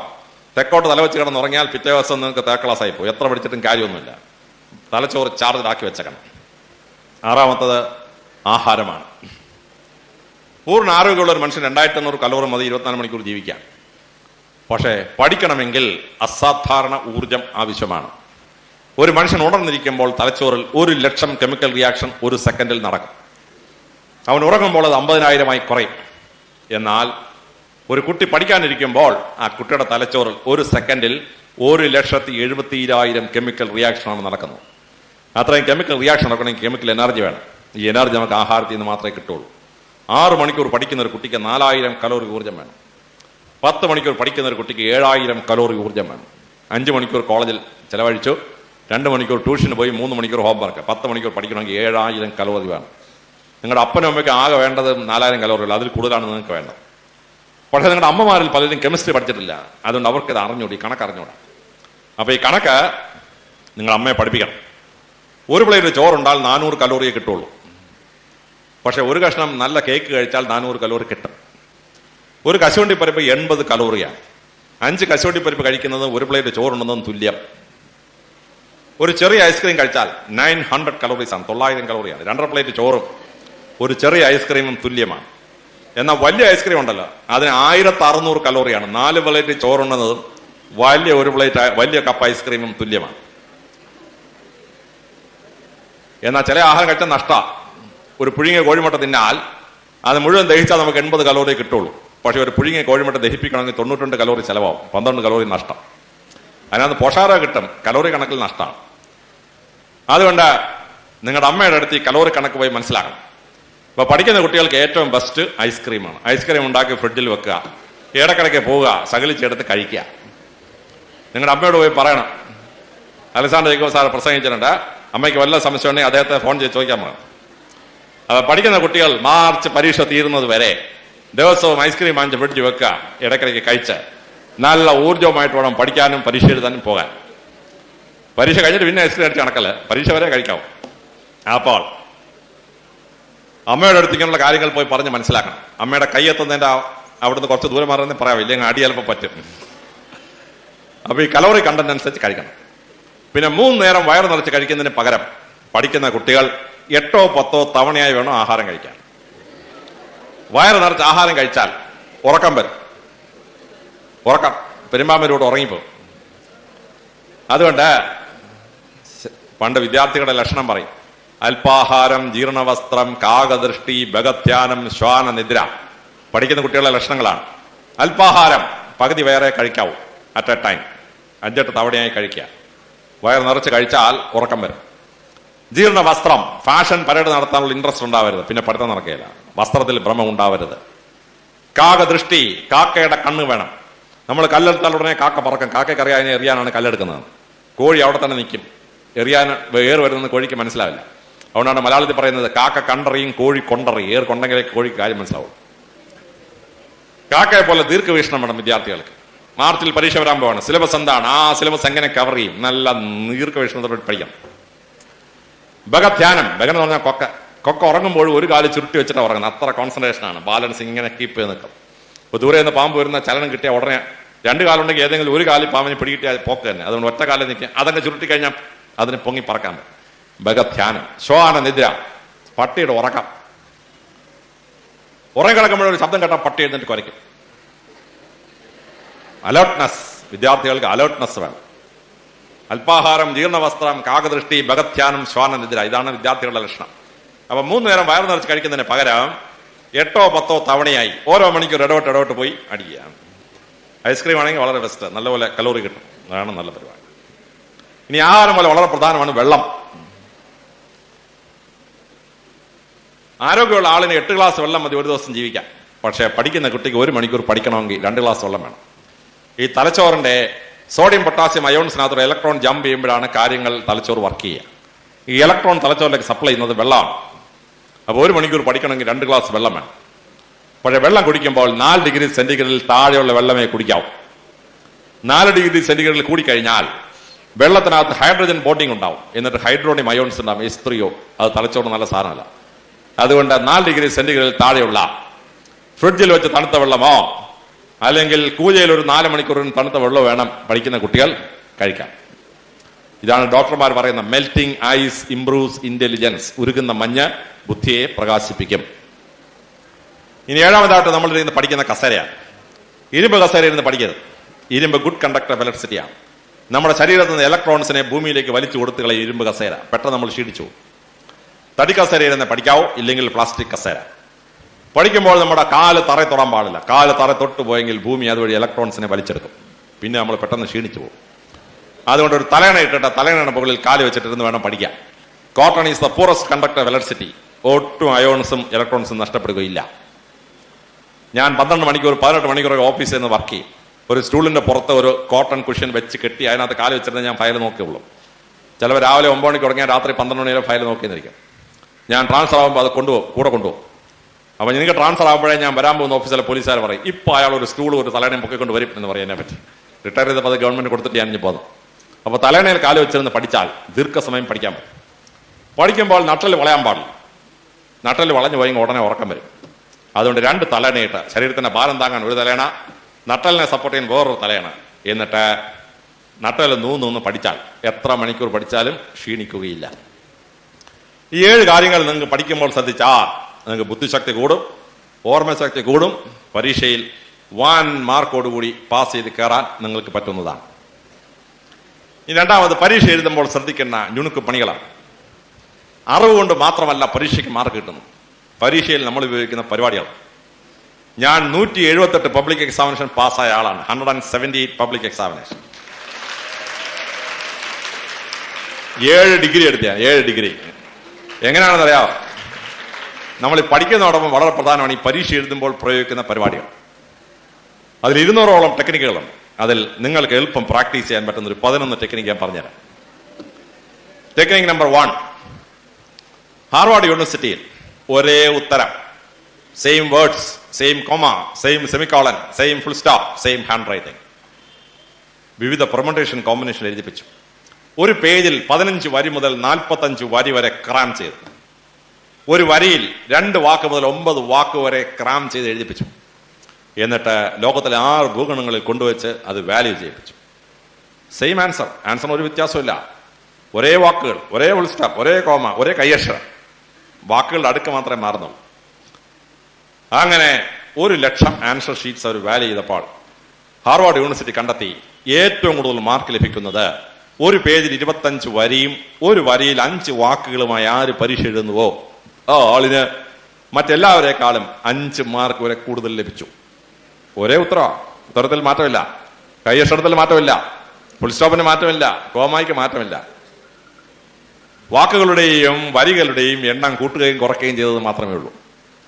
അപ്പോൾ നിങ്ങൾ പരീക്ഷ എഴുതുമ്പോൾ ഒരു പേജിൽ 25 വരിയും ഒരു വരിയിൽ 5 വാക്കുകളുമായി ഒരു പേജിൽ 125 വാക്കുകൾ കൊള്ളിച്ച് എഴുതാൻ പഠിക്കണം. ഹാർവാർഡ് യൂണിവേഴ്സിറ്റി ഇത് കണ്ടുപിടിച്ച ശേഷം അവര് ഹാർവാർഡ് യൂണിവേഴ്സിറ്റി ആൻസർ ഷീറ്റ്സ് എന്ന് പറഞ്ഞ പ്രിന്റഡ് ആൻസർ ഷീറ്റാണ്. 25 വരി ഇട്ടിട്ടുണ്ട്, ഓരോ വരി 5ആയിട്ട് സ്പ്ലിറ്റ് ചെയ്തിട്ടുണ്ട്. അതിനകത്ത് എഴുതാൻ സമ്മതിക്കുള്ളത്. Harvard university answer sheet academic പുസ്തകങ്ങളിൽ വാങ്ങിക്കാൻ കിട്ടും.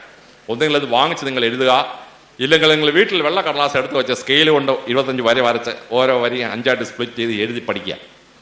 പരീക്ഷ എഴുതുമ്പോൾ ഒരു പേജിൽ 25 വരിയും ഒരു വരിയിൽ 5 വാക്കുകളുമായി പരീക്ഷ എഴുതിയാൽ there is a 5% advantage over other candidates. Technique number 2, എന്നെ പോലുള്ള പരീക്ഷ കയറിയാൽ ക്രോണോളജിക്കൽ ഓർഡറിൽ മാത്രമേ ഉത്തരം എഴുതുള്ളൂ. 1, 2, 3, 4, 5, 6, 7, 8, 9, 10. ചിലര് പരീക്ഷ ഹാളിൽ കയറി കഴിഞ്ഞാൽ ക്വസ്റ്റ്യൻ വായിക്കുമ്പോൾ 7ാമത്തെ ചോദ്യം അവൻ നോക്കി വെച്ച ചോദ്യമാണ്.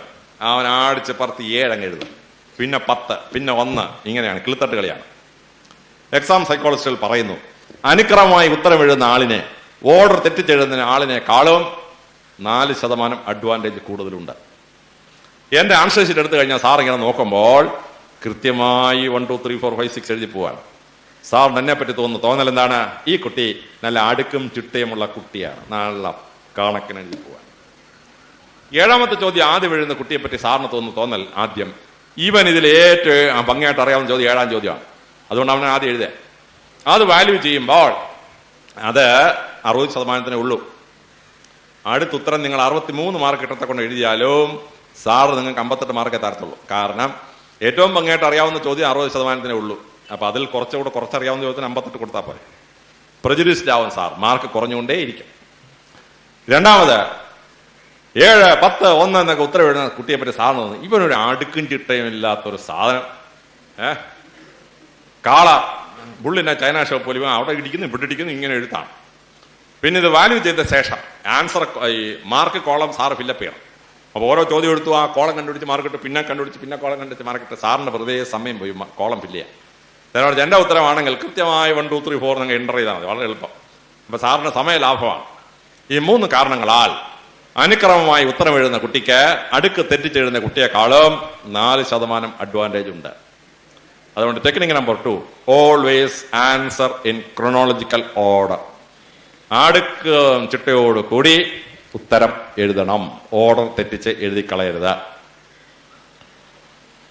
ടെക്നിക് നമ്പർ 3, ചില കുട്ടികൾ പരീക്ഷ എഴുതും പമ്പയാർ ഒഴുകുന്ന പോലെ ഒരൊറ്റ വെടിയിലാണ്, തുടക്കവും ഒഴുക്കോ എല്ലാം ഇങ്ങനെ അങ്ങ് പോവുക. പക്ഷേ എന്നെ പോലുള്ളൊരു പരീക്ഷ എഴുതുമ്പോൾ പരീക്ഷാ ഹാളിൽ കയറി 3 മണിക്കൂർ പരീക്ഷയ്ക്ക് തന്നത് 2 മണിക്കൂർ 55 മിനിറ്റ് ഞാൻ ചോദ്യങ്ങൾക്ക് വീതിച്ചു കൊടുക്കുള്ളൂ. 5 മിനിറ്റ് ഫസ്റ്റ് പേജിൽ നല്ല വൃത്തിയായിട്ട് ഊരുട്ടി പിടിച്ച് ഒരു വെട്ടും കുത്തും തിരുത്തുമില്ലാതെ ഭംഗിയായിട്ട് അങ്ങോട്ട് എഴുതും. 2ാം പേജോട്ട് എൻ്റെ ജന്മസ്വഭാവം അതിലെഴുതും ഞാൻ. പക്ഷെ ഫസ്റ്റ് പേജ് നല്ല വൃത്തിയായി ഒരു വെട്ടും കുത്തും തിരുത്തുമില്ലാതെ പരീക്ഷ എഴുതും. അപ്പൊ എന്റെ ആൻസർ സാർ ഇങ്ങോട്ട് എടുക്കുമ്പോൾ കൊള്ളാം, first impression is the best impression. സാറിന് അവസാനം ഒരു ഇംപ്രഷൻ ഉണ്ട്, ഇവൻ കൊള്ളാവള. 2ാം പേജ് കാണുമ്പോൾ നമ്മുടെ സ്വഭാവം അറിയത്തുള്ളൂ. ചില ആളുകൾ ഒന്നുമില്ലാതെ അങ്ങോട്ട് എഴുതി തുടങ്ങും. ആദ്യം ഫസ്റ്റ് വരി തന്നെ വെട്ട. ചില പിള്ളേർ കുറുകെ ഒരു വെട്ട് വെട്ടും. വേറെ ചില പിള്ളേർ ബാർബഡ് വയർ ഫെൻസ് ഇങ്ങനെ വരച്ചു വെക്കും, ആ തെറ്റിനെ കൊണ്ടേക്കൂടെ. വേറെ ചിലര് വെട്ടുന്ന കണ്ട ഒരു തേരട്ട ഇങ്ങനെ ഒഴുകി പോകുന്ന നടന്നു പോകുന്ന പോലെ ഇരിക്കും. സാറിന് ഒന്നാമതേ അട്ടയെ പേടിയാണ്. തുറക്കുമ്പോൾ ഓരോ 1ാം പേജ് തന്നെ അട്ട ഇരിക്കുന്നത്, എന്താ പേടിച്ചു പോകും സാർ. അപ്പോൾ technique number 3, spend 5 minutes for the first page. ഒരു തെറ്റുമില്ലാതെ, വെട്ടും കുത്തും തിരുത്തുമില്ലാതെ വൃത്തിയായി ഉരുട്ടി എഴുതുക. 2 മണിക്കൂർ 55 മിനിറ്റ് ബാക്കിയുള്ള ചോദ്യങ്ങൾക്കായി, ബാക്കിയുള്ള പേജുകൾക്കായി ഡിവൈഡ് ചെയ്ത് കൊടുക്കാവുള്ളൂ എന്നുള്ളതാണ്.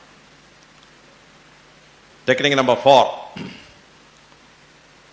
എന്നെ പോലുള്ള പരീക്ഷ കയറിയാൽ 10 ചോദ്യത്തിന് ഉത്തരം എഴുതണം. 10 ചോദ്യമോ to the best of my knowledge ആണ് ഉത്തരം എഴുതും. ചില പിള്ളേരുണ്ട് 9 ചോദ്യം ആടിച്ച് പറത്തി എഴുതി 10ാമത് ഉത്തരം എഴുതില്ല.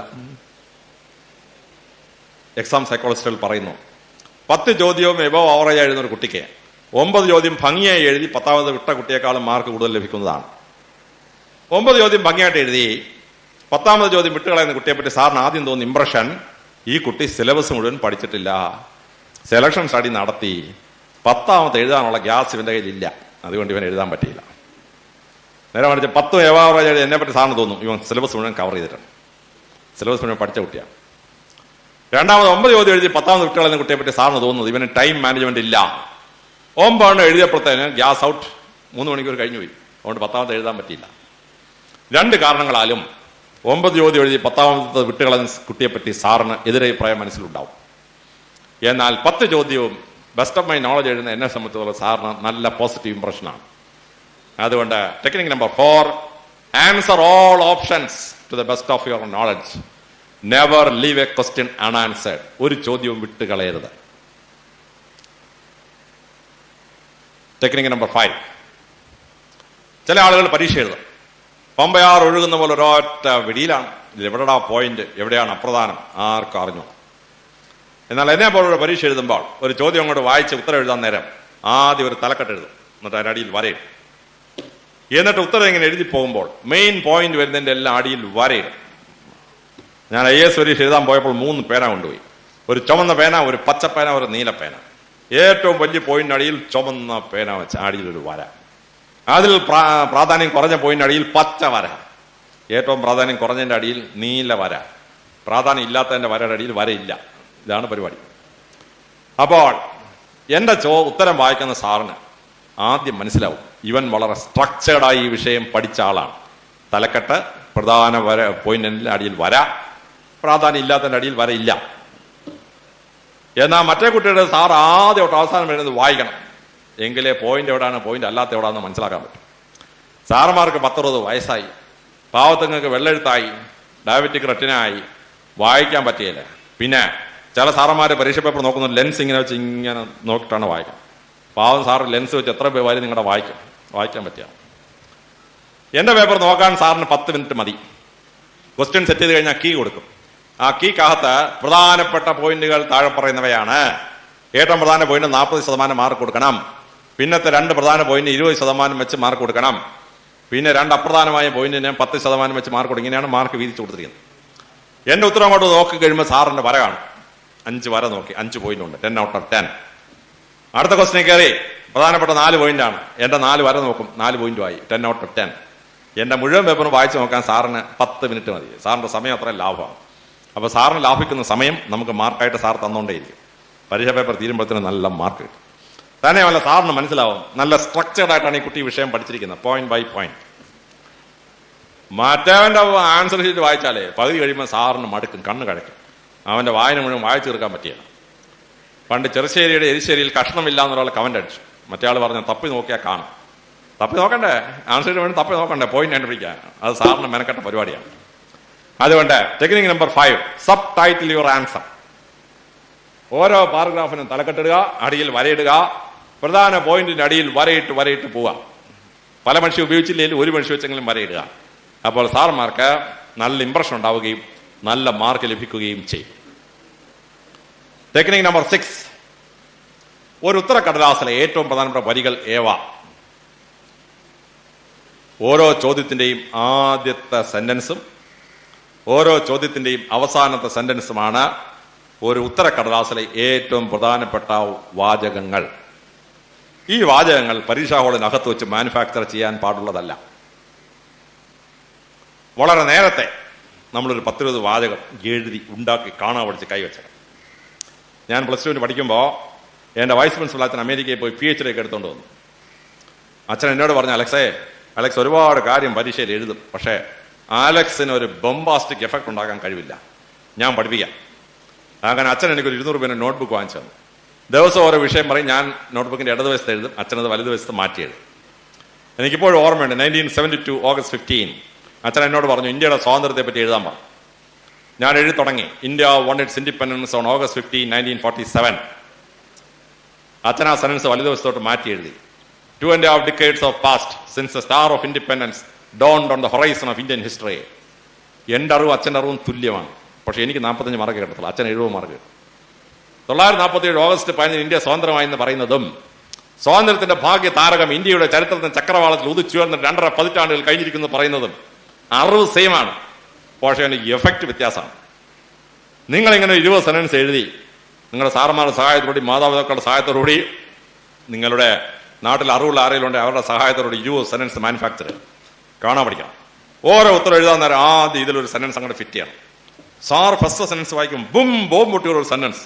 സാർ എനിക്ക് അമ്പടെ ഭയങ്കരമായത് 6 +2 പഠിക്കുന്ന കുട്ടി എഴുതുന്ന എഴുത്ത് കണ്ടില്ലേ, അമ്പരപ്പിക്കുന്ന സെന്റൻസ് ആണ്. ബോംബ് പൊട്ടുന്ന എഫക്റ്റ് ആണ്, ബോംബാസ്റ്റിക് എഫക്റ്റ്. അത് കഴിഞ്ഞ് നമ്മുടെ ഉത്തരം അങ്ങോട്ട് എഴുതുക. ഉത്തരം എഴുതി സാർ അത് വായിച്ചു നോക്കിയിട്ട് ഒരു 10ൽ 6 മാർക്ക് ഇടാൻ തയ്യാറായിട്ട് വരികയാണ്. അപ്പോൾ ഒരു ക്ലോസിംഗ് സെന്റൻസ് ഫിറ്റ് ചെയ്യണം.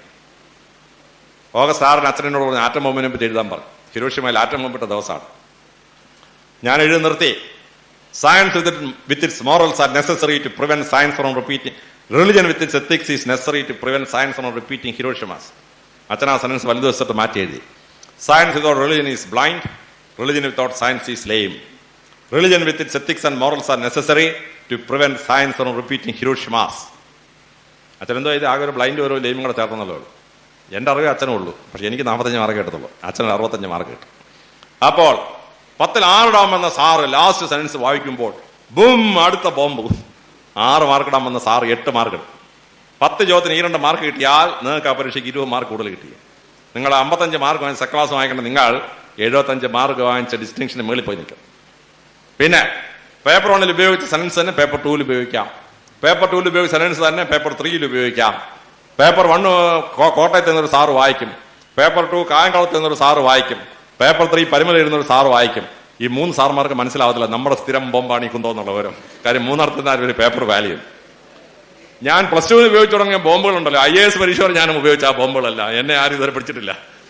അപ്പോ നല്ല ബോംബാസ്റ്റിക് ആയിട്ടുള്ള ഒരു 20 സെന്റൻസ് കാണാൻ പഠിക്കണം. Opening sentence. ഏത് പരീക്ഷ എഴുതിയാലും ഇതേലെ 10 ബോംബ് അതിൽ ഫിറ്റ് ചെയ്യണം. ഏത് പരീക്ഷ എഴുതിയാലും ഒരു 10 ക്ലോസിംഗ് സെന്റൻസ് അവസാനം കൊണ്ടങ്ങ് ഫിറ്റ് ചെയ്യണം. സാങ്കേതിക ഉഗ്രം മാർക്കായിട്ട് നിങ്ങളെ കരയ്ക്ക് കയറും. ബോംബാസ്റ്റിക് ഓപ്പണിംഗ് ആൻഡ് ക്ലോസിംഗ് സെന്റൻസസ്. ഇനി ടെക്നിക് നമ്പർ 7. ടെക്നിക് നമ്പർ 7 എന്ന് പറഞ്ഞാൽ ബുക്സ് ആൻഡ് ഓതേഴ്സ്. വന്നോ കൊണ്ടുവന്നോ? ശരി ശരി, എടുത്തോളാം. Technique number 7, books and authors. എല്ലാ സാറന്മാർക്കും പുസ്തകം വായിക്കുന്ന കുട്ടികളെ ഭയങ്കര ഇഷ്ടമാണ്. ഞാൻ 2 കൊല്ലം പഠിപ്പിച്ചു. ഒരുപാട് പേപ്പർ നോക്കിയിട്ടുണ്ട്. പരീക്ഷ പേപ്പർ ഞങ്ങൾ വാല്യൂ ചെയ്യുമ്പോൾ ഞങ്ങൾക്ക് ഏറ്റവും ഇഷ്ടമുള്ളത് ഈ പുസ്തകം വായിക്കുന്ന കുട്ടികളെയാണ്. അതിനൊരുപാട് പുസ്തകങ്ങൾ വായിക്കാൻ നല്ല മാർഗം. എന്നെപ്പോലെ ഒരു ദിവസം ഒരു പുസ്തകം വായിച്ചിട്ട് ഉറങ്ങുമെന്ന് വ്രതം എടുത്ത് 365 ദിവസം ഉണ്ടെങ്കിൽ 365 പുസ്തകം ഞാൻ ഒരാണ്ടിൽ വായിച്ചിരിക്കും. ഇങ്ങനൊന്നും വായിക്കാൻ ഇപ്പം നിങ്ങൾ മെനക്കെട്ടുള്ളത്. നിങ്ങൾ ചെയ്യേണ്ട പരിപാടി എന്താണെന്ന് വെച്ചാൽ Tuesday and Friday book review എന്നൊരു സാധനമുണ്ട്. ടൈംസ് ഓഫ് ഇന്ത്യ പത്രത്തിലും ഹിന്ദു പത്രത്തിലും. അതെടുത്ത് വായിക്കണം. എന്നിട്ട് നിങ്ങളുടെ സിലബസുമായി ബന്ധപ്പെട്ട ഏതെങ്കിലും പുസ്തകം ഉണ്ടെങ്കിൽ ആ പുസ്തകത്തിന്റെ ഓതറിന്റെ പേരും പുസ്തകത്തിന്റെ പേരും അതിനകത്തുനിന്ന് ആ റിവ്യൂ നടത്തിയ മഹാൻ ഉദ്ധരിച്ച ഏതെങ്കിലും ഒരു സെന്റൻസും എഴുതി കാണാൻ പഠിച്ചു വെക്കണം. എന്നിട്ട് ഓരോ ഉത്തരം എഴുതുമ്പോൾ ഇതിൽ ഓരോ പുസ്തകത്തിന്റെ പേര് റെഫർ ചെയ്ത് പറയണം. 10 ചോദ്യത്തിന് ഉത്തരം എഴുതണമെങ്കിൽ 10 പുസ്തകം. As Bronowski said in eastern emerging economics എന്ന് കാട്ടിക്കഴിഞ്ഞാൽ സാർ വരണ്ടു. 5-6 മാസത്തിനും ഇങ്ങനെ ഒരു പുസ്തകം എഴുതിയിട്ടുണ്ട്. സാറിന് ഇതിനെ വായിക്കാൻ പറ്റിയിട്ടില്ല. അപ്പോഴാണ് നമ്മൾ അങ്ങോട്ട് ഉദ്ധരിക്കുന്നത്. സാറ് വിചാരിക്കൂ, ഞാൻ പോലും വായിക്കാത്തൊരു പുസ്തകം ഈ +2 പഠിക്കുന്ന കുട്ടി ഈ പ്രായത്തിൽ വായിച്ചാണ്ട് ഉദ്ധരിച്ചിരിക്കുന്നു. നമുക്കറിയാം, നമ്മൾ പുസ്തകം കണ്ടിട്ട് എന്നെ കവർ പേജ് കണ്ടിട്ടില്ല. നമ്മൾ ആ കണ്ടിട്ടുള്ള ഈ ബുക്ക് റിവ്യൂ മാത്രമേ ഉള്ളൂ. സാറും ചിലപ്പോൾ ഈ ബുക്ക് റിവ്യൂ വായിച്ചിട്ടുണ്ടാവും. സാർ വിചാരിക്കും, ഞാൻ ആ ബുക്ക് റിവ്യൂവിൽ വായിച്ച പോലെ തന്നെയാണ് ഈ കുട്ടി എഴുതിയിരിക്കുന്നതെന്ന് വിചാരിക്കും. അപ്പൊ അടുത്ത നാൾ തുടങ്ങിയ ഉഗ്രം പുസ്തകങ്ങളുണ്ട്. Decline and fall of American growth by David Brown, അല്ലെങ്കിൽ ascent of money by Niall Ferguson, അല്ലെങ്കിൽ the great divide by Stiglitz or history of gold. ഇങ്ങനെയൊക്കെയുള്ള വിശ്വപ്രസിദ്ധമായ കഴിഞ്ഞ 6 മാസം ഇറങ്ങിയ പുസ്തകങ്ങൾ, സാർ വായിക്കാൻ സാധ്യതയില്ലാത്ത ഗംഭീരം പുസ്തകങ്ങൾ. അതിലൊരു 15 പേരും ഓതറിന്റെ പേരും ബുക്കിന്റെ പേരും ഒരു സെന്റൻസും കാണാൻ പഠിച്ച് വെച്ചിട്ട് ഓരോ ചോദ്യത്തിനും അതിന് പിന്നെ ഓരോന്നിനെ കയറ്റി വിടണം. സാർ വിചാരിക്കും 10 ചോദ്യത്തിന് ഉത്തരം എഴുതിയപ്പോൾ ഈ കുട്ടി വിശ്വപ്രസിദ്ധമായ 10 പുസ്തകം ഉദ്ധരിച്ചിരിക്കുകയാണ്. 100 ചോദ്യം ഉണ്ടായിരുന്നെങ്കിൽ 100 പുസ്തകം ഉദ്ധരിച്ചത്. നമുക്കറിയാവുന്ന, നമുക്ക് ആകെ അറിയാവുന്ന 15 ഉള്ളൂ. പക്ഷേ സംഗതി ഉഗ്രൻ എഫക്റ്റാണ് പരീക്ഷയ്ക്ക്. അപ്പൊ ബുക്ക് റിവ്യൂ വായിച്ച പുസ്തകം കോട്ട് ചെയ്യണം. നല്ല മാർക്ക് കിട്ടുന്ന പരിപാടിയാണ്. ടെക്നിക് നമ്പർ 8, ഗ്യാസ് അടിക്കുക എന്ന് പറയുന്ന ഗ്യാസ്. ആൻസർ ഷീറ്റിന്റെ വലിപ്പം സാറന്മാരെ സ്വാധീനിക്കുന്നുണ്ടോ? ഞാൻ ഉൾപ്പെടെയുള്ള എല്ലാ സാറന്മാരും ഞങ്ങളെല്ലാം വായിച്ചു നോക്കിയിട്ടാണ് മാർക്ക് ഇടുന്നത്. പക്ഷെ എക്സാം സൈക്കോളജിസ്റ്റിൽ പറയുന്നു ഉത്തരക്കടലാസിന്റെ വലിപ്പം സാറന്മാരെ സ്വാധീനിക്കുന്നുണ്ട്. നിങ്ങൾ പോയിന്റ് മാത്രം കുത്തി നിറച്ച് 4 പേജ് എഴുതി വെച്ചെന്ന് വിചാരിച്ചോ, സാറിഞ്ഞോട്ട് കയ്യിലോട്ട് എടുക്കും. ഓ ഒന്നുമില്ലല്ലോടാ, ആ 2 കടലാസേ ഉള്ളൂ. പക്ഷെ എന്നെ പോലുള്ളൊരു പരീക്ഷ കയറിയ 3 മണിക്കൂർ കൊണ്ട് 35 പേജിൽ താത്തെഴുതുന്ന പ്രശ്നമില്ല. ആട്ടിച്ച് പാർത്തി 35 പേജ് എഴുതി വെക്കും. സാറിഞ്ഞോട്ട് കയ്യിലോട്ട് എടുക്കുമ്പോൾ നല്ല ഭാരം, ഓ ഏതാണ്ടൊക്കെ ഉണ്ട് എന്നൊരു തോന്നൽ. പൊട്ടനായാലും പോഷനായാലും പൊണ്ണനായിരിക്കണം എന്ന് പറയും. ഇപ്പൊ ഡോക്ടർമാർ പറഞ്ഞ് പൊണ്ണന്മാരെല്ലാം ഹാർട്ട് അറ്റാക്ക് ആയിട്ട് ചത്തുപോകുന്നതാണ്. പക്ഷെ പൊട്ടനായാലും പോഷനായാലും പൊണ്ണനായിരിക്കണം എന്നുള്ള എവിടെയെങ്കിലും ശരിയാണെങ്കിൽ ഉത്തരക്കടലാസിലാണ്. നിങ്ങൾ ബുക്സ് ആൻഡ് ഓതേഴ്സും സബ് ടൈറ്റിലൊക്കെ ചെയ്ത് നല്ല സ്റ്റഫൊക്കെ എഴുതി ഓപ്പണിംഗ് സെൻസ് ഒക്കെ എഴുതി വെച്ചിട്ട് ഇടയ്ക്ക് അതിന്റെ സൈസോടെ കൂട്ടണം. എങ്കിലേ സാറിന് എടുക്കുമ്പോൾ ഒരു ഇമ്പ്രഷൻ ഉണ്ടാകും. അപ്പൊ അതിന് ഗ്യാസ് അടിക്കാൻ പഠിക്കണം. എങ്ങനെയാണ് ഈ ഗ്യാസ് അടിക്കുക?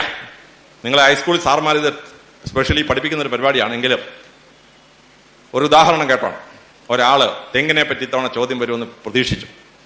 അദ്ദേഹം തെങ്ങിനെ പറ്റി പഠിച്ചു. വേരിന് ഔഷധ ഗുണം, തടി കൊണ്ട് വീടുണ്ടാക്കാം, ഇല കൊണ്ട് വീട് മേയാം, ഈർക്കലുകൊണ്ട് ചൂലുണ്ടാക്കാം, കരിക്കും വെള്ളം കുടിക്കാൻ കൊള്ളാം, വെളിച്ചെണ്ണ കൊള്ളാം, തെങ്ങുകൾ അതിലും ബെസ്റ്റ് സാധനം എല്ലാം പഠിച്ചു വെച്ച്. പക്ഷേ ഗ്രഹപ്പഴയ്ക്ക് ചോദ്യം വന്ന കുതിരയെ പറ്റി എഴുതാൻ. അയാൾ തുടങ്ങി. ഒരാൾക്കൊരു കുതിര ഉണ്ടായിരുന്നു. ദിവസം രാവിലെ കുതിരയെ കച്ചിയും വെള്ളമൊക്കെ കൊടുത്ത് നല്ല ആഹാരമൊക്കെ കൊടുത്ത് അതിനെ പുഷ്ടി പ്രാപിച്ച ശേഷം ആ കുതിരയെ കുളിപ്പിക്കാൻ അയാൾ തീരുമാനിച്ചു. അങ്ങനെ കുതിരയെ കൊണ്ടുവന്ന് വെള്ളമൊക്കെ ഒരു ഒഴിച്ച് കച്ചി ഉപയോഗിച്ച് അതിനെ തേച്ച് മിനുക്കി കുഞ്ഞുരോമങ്ങളൊക്കെ എഴുന്നേപ്പിച്ച് നിറപ്പിച്ച. അത് കഴിഞ്ഞപ്പോൾ അതിന്റെ മുകളിൽ ഒന്ന് ഓടിച്ചാക്കളാന്നൊക്കെ ഒരു ആഗ്രഹം. അങ്ങനെ അയാൾ സാഡിലൊക്കെ ഫിറ്റ് ചെയ്ത് ഞാങ്ങനെയൊക്കെ ഫിറ്റ് ചെയ്തെല്ലാം ശരിയാക്കിയ ശേഷം കുതിരപ്പുറത്ത് ഓടിച്ച് വന്നപ്പോൾ കണ്ടു ഒരു തെങ്ങിൻ തോട്ടം. അയാൾ അതിൽ പ്രവേശിച്ചിട്ട് കുതിരയെ കൊണ്ട് തെങ്ങിൽ കെട്ടി. തെങ്ങ് എന്തോരം നല്ല വൃക്ഷം, വേരനാകണം, തടിക്കാകണം, കാര്യം കുതിര തെങ്ങെ കെട്ടി നിൽക്കുകയാണ്. അതുകൊണ്ട് തെങ്ങിനെ പറ്റി വിവരണം താഴോട് തുടങ്ങി. അയാൾ തെങ്ങിനെ പറ്റി പഠിച്ചല്ലേ എഴുതി വെച്ച്. എന്നിട്ട് അയാൾ പറഞ്ഞു അപ്പോഴേക്ക് 5:30 മണിയായി. വീട്ടിൽ പോകാൻ തീരുമാനിച്ചാൽ കുതിരപ്പുറത്ത് കയറി ഓടിച്ച് വീട്ടിലേക്ക് പോയി. അപ്പൊ ആദ്യ ഭാഗം എക്സാമിനർ വായിക്കുമ്പോൾ കുതിരയ്ക്ക് ആഹാരം കൊടുക്കുകയാണ്, കുതിര കുളിപ്പിക്കുകയാണ്, കുതിരയ്ക്ക് സാഡിലിടണം, എല്ലാം കുതിരയാണ്. ഭാഗം വിട്ടിട്ട് സാർ അവസാന ഭാഗം വായിക്കും. വീണ്ടും കുതിര ഓടിക്കൊണ്ടിരിക്കാൻ ഒരു കുഴപ്പമില്ല.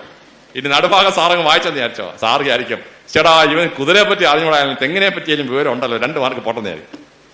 അപ്പൊ വല്ലപ്പന്നെ പുല്ലുമായതോ എന്ന് പറഞ്ഞതുപോലെ നമ്മളെല്ലാ പോയിന്റും എഴുതി സബ് ടൈറ്റിലൊക്കെ ഇട്ട് ഓപ്പണിംഗ് സെന്റൻസും ക്ലോസിംഗ് സെന്റൻസും ഒക്കെ വെച്ച് ബംബാസ്റ്റിക് ആക്കി. പക്ഷെ ഇടയ്ക്ക് സ്റ്റഫ് ചെയ്യണം. ഇടയ്ക്ക് ഇതുമായി കണക്ട് ചെയ്യാവുന്ന എന്തെങ്കിലും നിങ്ങൾക്ക് അറിയാമെങ്കിൽ അത് കയറ്റി ഇതിനെ സ്റ്റഫ് ചെയ്യണം. സ്റ്റഫ് ചെയ്ത് അതിന്റെ സൈസ് വർദ്ധിപ്പിക്കണം. എങ്കിലേ നല്ല മാർക്ക് സ്കോർ ചെയ്യാനായിട്ട് പറ്റുള്ളൂ. ഗ്യാസ് അടിക്കുക. So technique number 8, expand the size of your answer sheet to impress the examiner. Technique number 9, quotations. എല്ലാ സാർമാർക്കും വലിയ ഇഷ്ടമുള്ള ഒരു സാധനമാണ് കൊട്ടേഷൻ. മഹാന്മാരുടെ മഹത് വചനങ്ങൾ.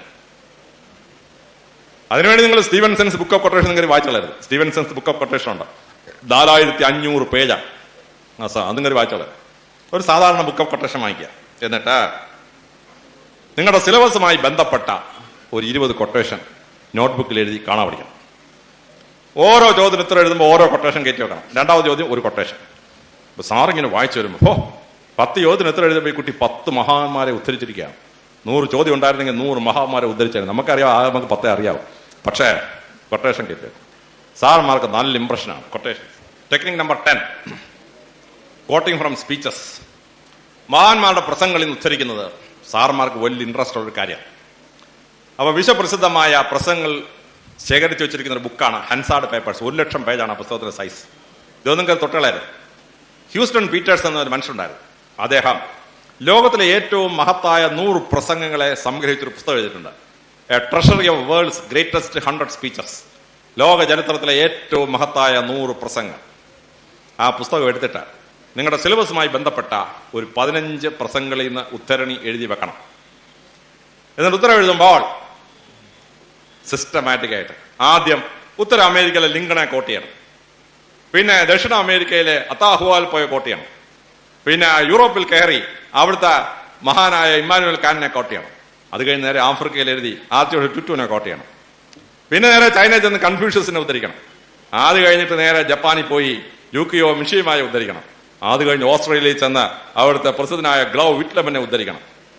സോറി ആയിരിക്കടോ, ഈ കുട്ടി ലോകത്തിലെ ഭൂഖണ്ഡങ്ങളിലെ മഹാന്മാരുടെ പ്രസംഗങ്ങളും എല്ലാം കേട്ട് ആടിച്ച് പറത്തി എഴുതുകയാണ്.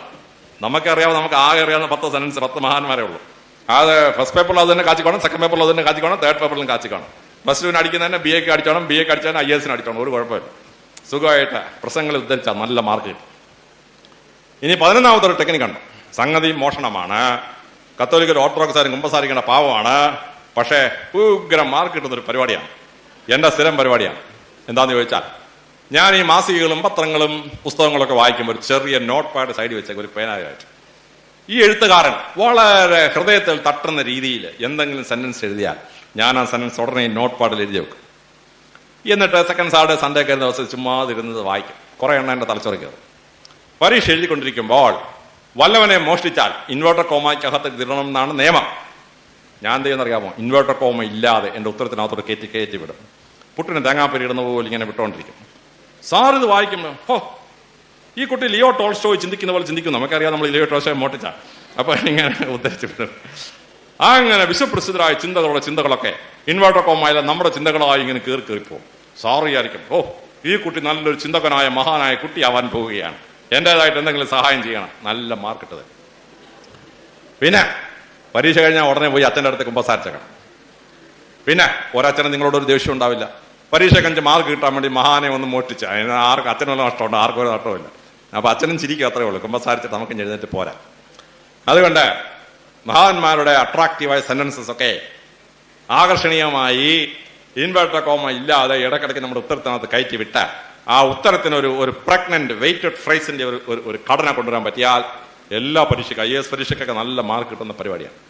ഈ 11 ടെക്നിക്കുകൾ നിങ്ങളുടെ പരീക്ഷയ്ക്ക് നിങ്ങൾ വിനിയോഗിക്കാൻ പറ്റിയാൽ നിങ്ങൾക്ക് ഇപ്പോൾ എത്ര മാർക്ക് കിട്ടുന്നുവോ അതൊരു 20 മാർക്കെങ്കിലും കൂടുതൽ ലഭിക്കുന്നതാണ്. ഭംഗിയായിട്ട് ഈ 11 ടെക്നിക്ക് ഉപയോഗിക്കാൻ നിങ്ങൾക്ക് കഴിഞ്ഞിരിക്കണം. ഇനി പരീക്ഷയ്ക്ക് തയ്യാറാവുമ്പോൾ ചില കാര്യങ്ങൾ ശ്രദ്ധിച്ചിരിക്കേണ്ടതാണ്. ഒന്ന്, നിങ്ങളുടെ സിലബസ് നിങ്ങളുടെ മേശപ്പുറത്തുണ്ടായിരിക്കണം. ആ സിലബസ് സിസ്റ്റമാറ്റിക്കലി കവർ ചെയ്യണം. ഒരേ വിഷയം തുടർച്ചയായി ഒരു ദിവസം ഇരുന്ന് പഠിച്ചു കളയരുത്. കാരണം 1 മണിക്കൂറിലേറെ ഒരു 18 വയസ്സിൽ താഴെയുള്ള കുട്ടിക്ക് ഒരു വിഷയത്തിൽ കോൺസെൻട്രേറ്റ് ചെയ്യാൻ പറ്റില്ല. അതുകൊണ്ടാണ് ഫിസിക്സ് ക്ലാസ് കഴിഞ്ഞ് അടുത്ത ക്ലാസ് കെമിസ്ട്രി ആയിരിക്കും, അത് കഴിഞ്ഞ് അടുത്ത ക്ലാസ് ഇംഗ്ലീഷ് ആയിരിക്കും, പിന്നത്തെ ക്ലാസ് സെക്കൻഡ് ലാംഗ്വേജ് ആയിരിക്കും. കാര്യം വിഷയം മാറ്റി ഇട്ടെങ്കിലേ നമ്മുടെ തലച്ചോറിന് പിടിച്ചു നിൽക്കാൻ പറ്റുള്ളൂ. അപ്പോൾ നിങ്ങൾ പഠിക്കുമ്പോൾ ഒരു ടൈം ടേബിൾ ഉണ്ടാക്കണം. ആദ്യം ഒരു വിഷയം പഠിച്ച് 1 മണിക്കൂർ കഴിയുമ്പോൾ വിഷയം നിർത്തിവെച്ച ശേഷം അടുത്ത വിഷയം പഠിക്കണം. എന്നിട്ട് അടുത്ത വിഷയം എടുക്കണം. ഇനി വിഷയം എടുക്കുമ്പോൾ ശാസ്ത്ര വിഷയം കഴിഞ്ഞ് ആർട്സ് വിഷയം കഴിഞ്ഞ് പിന്നെ ശാസ്ത്ര വിഷയം മാറി എടുക്കാൻ നിങ്ങൾക്ക് പറ്റിയാൽ തലച്ചോറിന് ഗ്രാഹ്യശക്തി വളരെ കൂടുതലാണ്. കാരണം ഇത് ബ്രെയിനിന്റെ 2 ഭാഗമാണ് ഈ വർക്ക് ചെയ്യുന്നത്. അതുകൊണ്ട് ഗ്രാഹ്യശക്തി വളരെ കൂടുതലാണ്. നിങ്ങളൊരു വിഷയം പഠിക്കാനിരിക്കുമ്പോൾ ആദ്യം ആ വിഷയം എടുത്ത് കയ്യിൽ വെക്കുക. നിങ്ങൾ ഫിസിക്കൽ കെമിസ്ട്രി പഠിക്കാൻ തുടങ്ങുകയാണ്. നിങ്ങൾ കണ്ണടച്ച ശേഷം പുസ്തകം കയ്യിൽ വെച്ച് ഫിസിക്കൽ കെമിസ്ട്രി എന്ന് 3 എണ്ണം പറയണം. അപ്പൊ നിങ്ങൾക്ക് അതിനെപ്പറ്റി പഠിച്ച കാര്യങ്ങൾ മുഴുവൻ തലച്ചോറിന്റെ വെൻട്രിക്കുലർ ഫ്ലൂയിഡിൽ നിന്ന് DNA മോളിക്യൂൾ നേരെ മുകളിൽ വരും. അതുവരെ പഠിച്ച കാര്യങ്ങൾ അങ്ങനെ തലച്ചോറ് അത് പിടിച്ചെടുത്ത് കഴിയുമ്പോൾ കണ്ണ് തുറന്ന് പഠിക്കണം. പഠിച്ചു കഴിഞ്ഞ് 3/4 മണിക്കൂർ അല്ലെ 1 മണിക്കൂർ പഠിച്ചു കഴിഞ്ഞ് പുസ്തകം താത്തു വെക്കുമ്പോൾ കണ്ണടയ്ക്കണം. ഈ 1 മണിക്കൂർ ഞാൻ എന്താണ് പഠിച്ചത്? അപ്പൊ ആ 1 മണിക്കൂർ പഠിച്ച കാര്യങ്ങൾ തലച്ചോറിൽ ഇങ്ങനെ വരും. ആ വന്ന കാര്യം മാത്രമേ നിങ്ങൾ തലച്ചോറ് ഗ്രഹിച്ചിട്ടുള്ളൂ, അല്ലാത്ത കാര്യം ഗ്രഹിച്ചിട്ടില്ല എന്നാണ് എൻ്റെ അർത്ഥം. അങ്ങനെ നിങ്ങൾ അത് റിക്കളക്ട് ചെയ്ത് കഴിയുമ്പോൾ അപ്പോൾ ആ 1 മണിക്കൂറിൽ പഠിച്ചതും മുമ്പ് പഠിച്ചതും ആ DNA മോളിക്യൂൾസ് ഇന്റർ കണക്റ്റഡ് ആവും. അപ്പോൾ നിങ്ങളുടെ മെമ്മറിയിലോട്ട് അറിവ് മുഴുവൻ അങ്ങ് പോകും. എന്നിട്ട് നിങ്ങൾ എഴുന്നേറ്റ് പലയിടത്തൊക്കെ 5 മിനിറ്റ് നടന്നിട്ട് വന്നിട്ട് അടുത്ത വിഷയത്തിലേക്ക് പ്രവേശിക്കണം. അപ്പോൾ മാർച്ച് 15-നാണ് പരീക്ഷ തുടങ്ങുന്നത് എങ്കിൽ ആ മാർച്ച് 15-ന് മുമ്പ് ഓരോരോ ചാപ്റ്റർ വെച്ചിട്ട് നമ്മുടെ സിലബസ് മുഴുവൻ കവർ ചെയ്യുന്നുണ്ടോ എന്ന് പരിശോധിച്ചിരിക്കണം. പിന്നെ പരീക്ഷയുടെ തലേ രാത്രി മിനിമം 7 മണിക്കൂർ 8 മണിക്കൂർ ഉറങ്ങണം. എങ്കിലേ തലച്ചോറിന്റെ ന്യൂറോൺസ് മുഴുവൻ ഫുള്ളി എനർജൈസ്ഡ് ആയിട്ട് പിറ്റേ ദിവസം ഇരുന്ന് പഠിക്കാൻ പറ്റുള്ളൂ. ചില കുട്ടികൾ പരീക്ഷയുടെ തലേ ദിവസം രാത്രി മുഴുവൻ ഇരുന്ന് പഠിച്ച് പരീക്ഷാ ഹോളിൽ ബോധം കെട്ട് വീഴുന്ന കേസ് വരെ ഞാൻ കണ്ടിട്ടുണ്ട്. അത് പാടില്ല. Brain should be given rest at least 7 hours, if possible 8 hours on the day before the examination. പിന്നെ പരീക്ഷയുള്ള ദിവസം വാട്ടർ ഷോർട്ടേജ് ഉണ്ടാവാൻ പാടില്ല. കഴിയുമെങ്കിൽ 1 ഗ്ലാസ് വെള്ളം കൂടുതൽ കുടിച്ചിട്ടാണ് പോകേണ്ടത്. പരീക്ഷാ ഹോളിൽ കയറുന്നതിന് തൊട്ട് മുമ്പ് തണുത്ത വെള്ളം 1 ഗ്ലാസ് കുടിച്ചിട്ട് പരീക്ഷ കയറിയാൽ പരീക്ഷയുടെ പെർഫോമൻസ് കുറച്ചുകൂടെ ബെറ്റർ ആയിരിക്കും. നിങ്ങൾ അമ്മയോടെ ഫ്ലാസ്കിനകത്ത് തണുത്ത വെള്ളം ഫ്രിഡ്ജിൽ നിന്ന് തരാൻ പറയണം. പരീക്ഷാ ഹോളിൽ അവിടെ ചെല്ലുമ്പോൾ 1 ഗ്ലാസ് തണുത്ത വെള്ളം കുടിച്ചിട്ട് അകത്ത് കയറണം. നിങ്ങൾ പരീക്ഷയ്ക്ക് പോകുമ്പോൾ പ്രാർത്ഥന വളരെ പ്രധാനപ്പെട്ട ഒരു ഐറ്റാണ്. എനിക്ക് പ്രാർത്ഥനയുടെ മധ്യസ്ഥൻ പരിമൽ തിരുമേനിയായിരുന്നു. പരിമൽ തിരുമേനി പ്രാർത്ഥിച്ചിട്ട് ഞാൻ പരീക്ഷയ്ക്ക് പോകും. പക്ഷേ ഈ ദൈവത്തോട് പ്രാർത്ഥിക്കുന്നതോടൊപ്പം വലിയ പ്രധാനപ്പെട്ട ഒരു ഐറ്റം, വേദവ്യാസൻ സ്വർഗവും നരകവും ഭൂമിയും ഒക്കെ സൃഷ്ടിച്ച കഥ ശിഷ്യന്മാർക്ക് പറഞ്ഞു കൊടുക്കാൻ. അപ്പോൾ വൈശമ്പായനൻ വേദവ്യാസനോട് ചോദിച്ചു, ഈ സ്വർഗവും നരകവും ദൂരപ്പം ഉണ്ടാക്കിയപ്പം അതിന്റെ ഒരംശം ഭൂമിയിലും തന്നിട്ടുണ്ടോ? വേദവ്യാസം തന്നിട്ടുണ്ട്. നരകം 3 ഇടത്തുണ്ട്. വൈശാലയത്തിൽ, ജയിലുകളിൽ, ശ്മശാനത്തിൽ ഒക്കെ നരകമുണ്ട്. പക്ഷേ സ്വർഗം ഭൂമിയിൽ ഒരു സ്ഥലത്ത് മാത്രമേ സൃഷ്ടിച്ചിട്ടുള്ളൂ. വൈശമ്പായനൻ അതെവിടെയാണ്? അത് പെറ്റമ്മയുടെ കാൽപാദമാണ് ഭൂമിയിലെ സ്വർഗമായി ഈശ്വരൻ സൃഷ്ടിച്ചിട്ടുള്ളത്. അപ്പൊ ഭൂമിയിൽ നിങ്ങൾക്ക് സ്വർഗമായി തന്നിരിക്കുന്ന ആ പെറ്റമ്മയുടെ കാലിൽ പോയി തൊട്ട് അമ്മയുടെ അനുഗ്രഹം വാങ്ങിച്ചിട്ട് പരീക്ഷ കയറാം. ആ പരീക്ഷ നിങ്ങൾ വിജയിക്കുന്ന കാര്യത്തിന് ഒരു സംശയവും വേണ്ട. എന്റെ ജീവിതാനുഭവത്തിൽ നിന്ന് ഞാൻ പറയുകയാണ്, പെറ്റമ്മയുടെ കാലെ തൊട്ട് വന്നിച്ച് അനുഗ്രഹം വാങ്ങിച്ചിട്ട് പരീക്ഷയ്ക്ക് പോകാവും. പിന്നെ കുട്ടികൾക്ക് ഏറ്റവും ബൂസ്റ്റ് കിട്ടുന്നൊരു കാര്യമാണ്, ഞങ്ങളുടെ പിള്ളേർ പരീക്ഷയ്ക്ക് പോകുമ്പോൾ ഞാനും ഭാര്യയും കൂടെ നേരെ അടുത്ത പള്ളിയിൽ പോകും. പരീക്ഷയ്ക്ക് പോകുന്ന കുട്ടിയോട് ഞങ്ങൾ പറയും, നീ പരീക്ഷ എഴുതുന്ന 3 മണിക്കൂറും ഞങ്ങൾ ഈ പള്ളിയിൽ നിനക്ക് വേണ്ടി പ്രാർത്ഥിച്ചുകൊണ്ടിരിക്കുകയാണ്. അപ്പം എൻ്റെ മക്കൾക്കൊരു വിശ്വാസമുണ്ട്. എന്താണ്? ഞാൻ പരീക്ഷ എഴുതുമ്പോൾ അപ്പനും അമ്മയും എനിക്ക് വേണ്ടി പ്രാർത്ഥിക്കുകയാണ്. എൻ്റെ 3 മക്കളും യൂണിവേഴ്സിറ്റി റാങ്ക് ഹോൾഡേഴ്സാണ്. കാരണം അവർ പരീക്ഷ എഴുതുമ്പോൾ ഞങ്ങൾ അവർക്ക് വേണ്ടി പ്രാർത്ഥിക്കുകയാണെന്നുള്ള വിശ്വാസം, ആ കുട്ടിയിലുണ്ടാക്കുന്ന മനസ്ഥൈര്യം പരീക്ഷയ്ക്ക് വളരെ സഹായകരമാണ്. അപ്പം അമ്മയുടെ അനുഗ്രഹം വാങ്ങിച്ചുകൊണ്ട് പോവുക. നിങ്ങൾ പരീക്ഷ എഴുതുന്ന 3 മണിക്കൂർ അമ്മ നിങ്ങൾക്ക് വേണ്ടി പ്രാർത്ഥിക്കുമെന്ന് ഉറപ്പാക്കുക.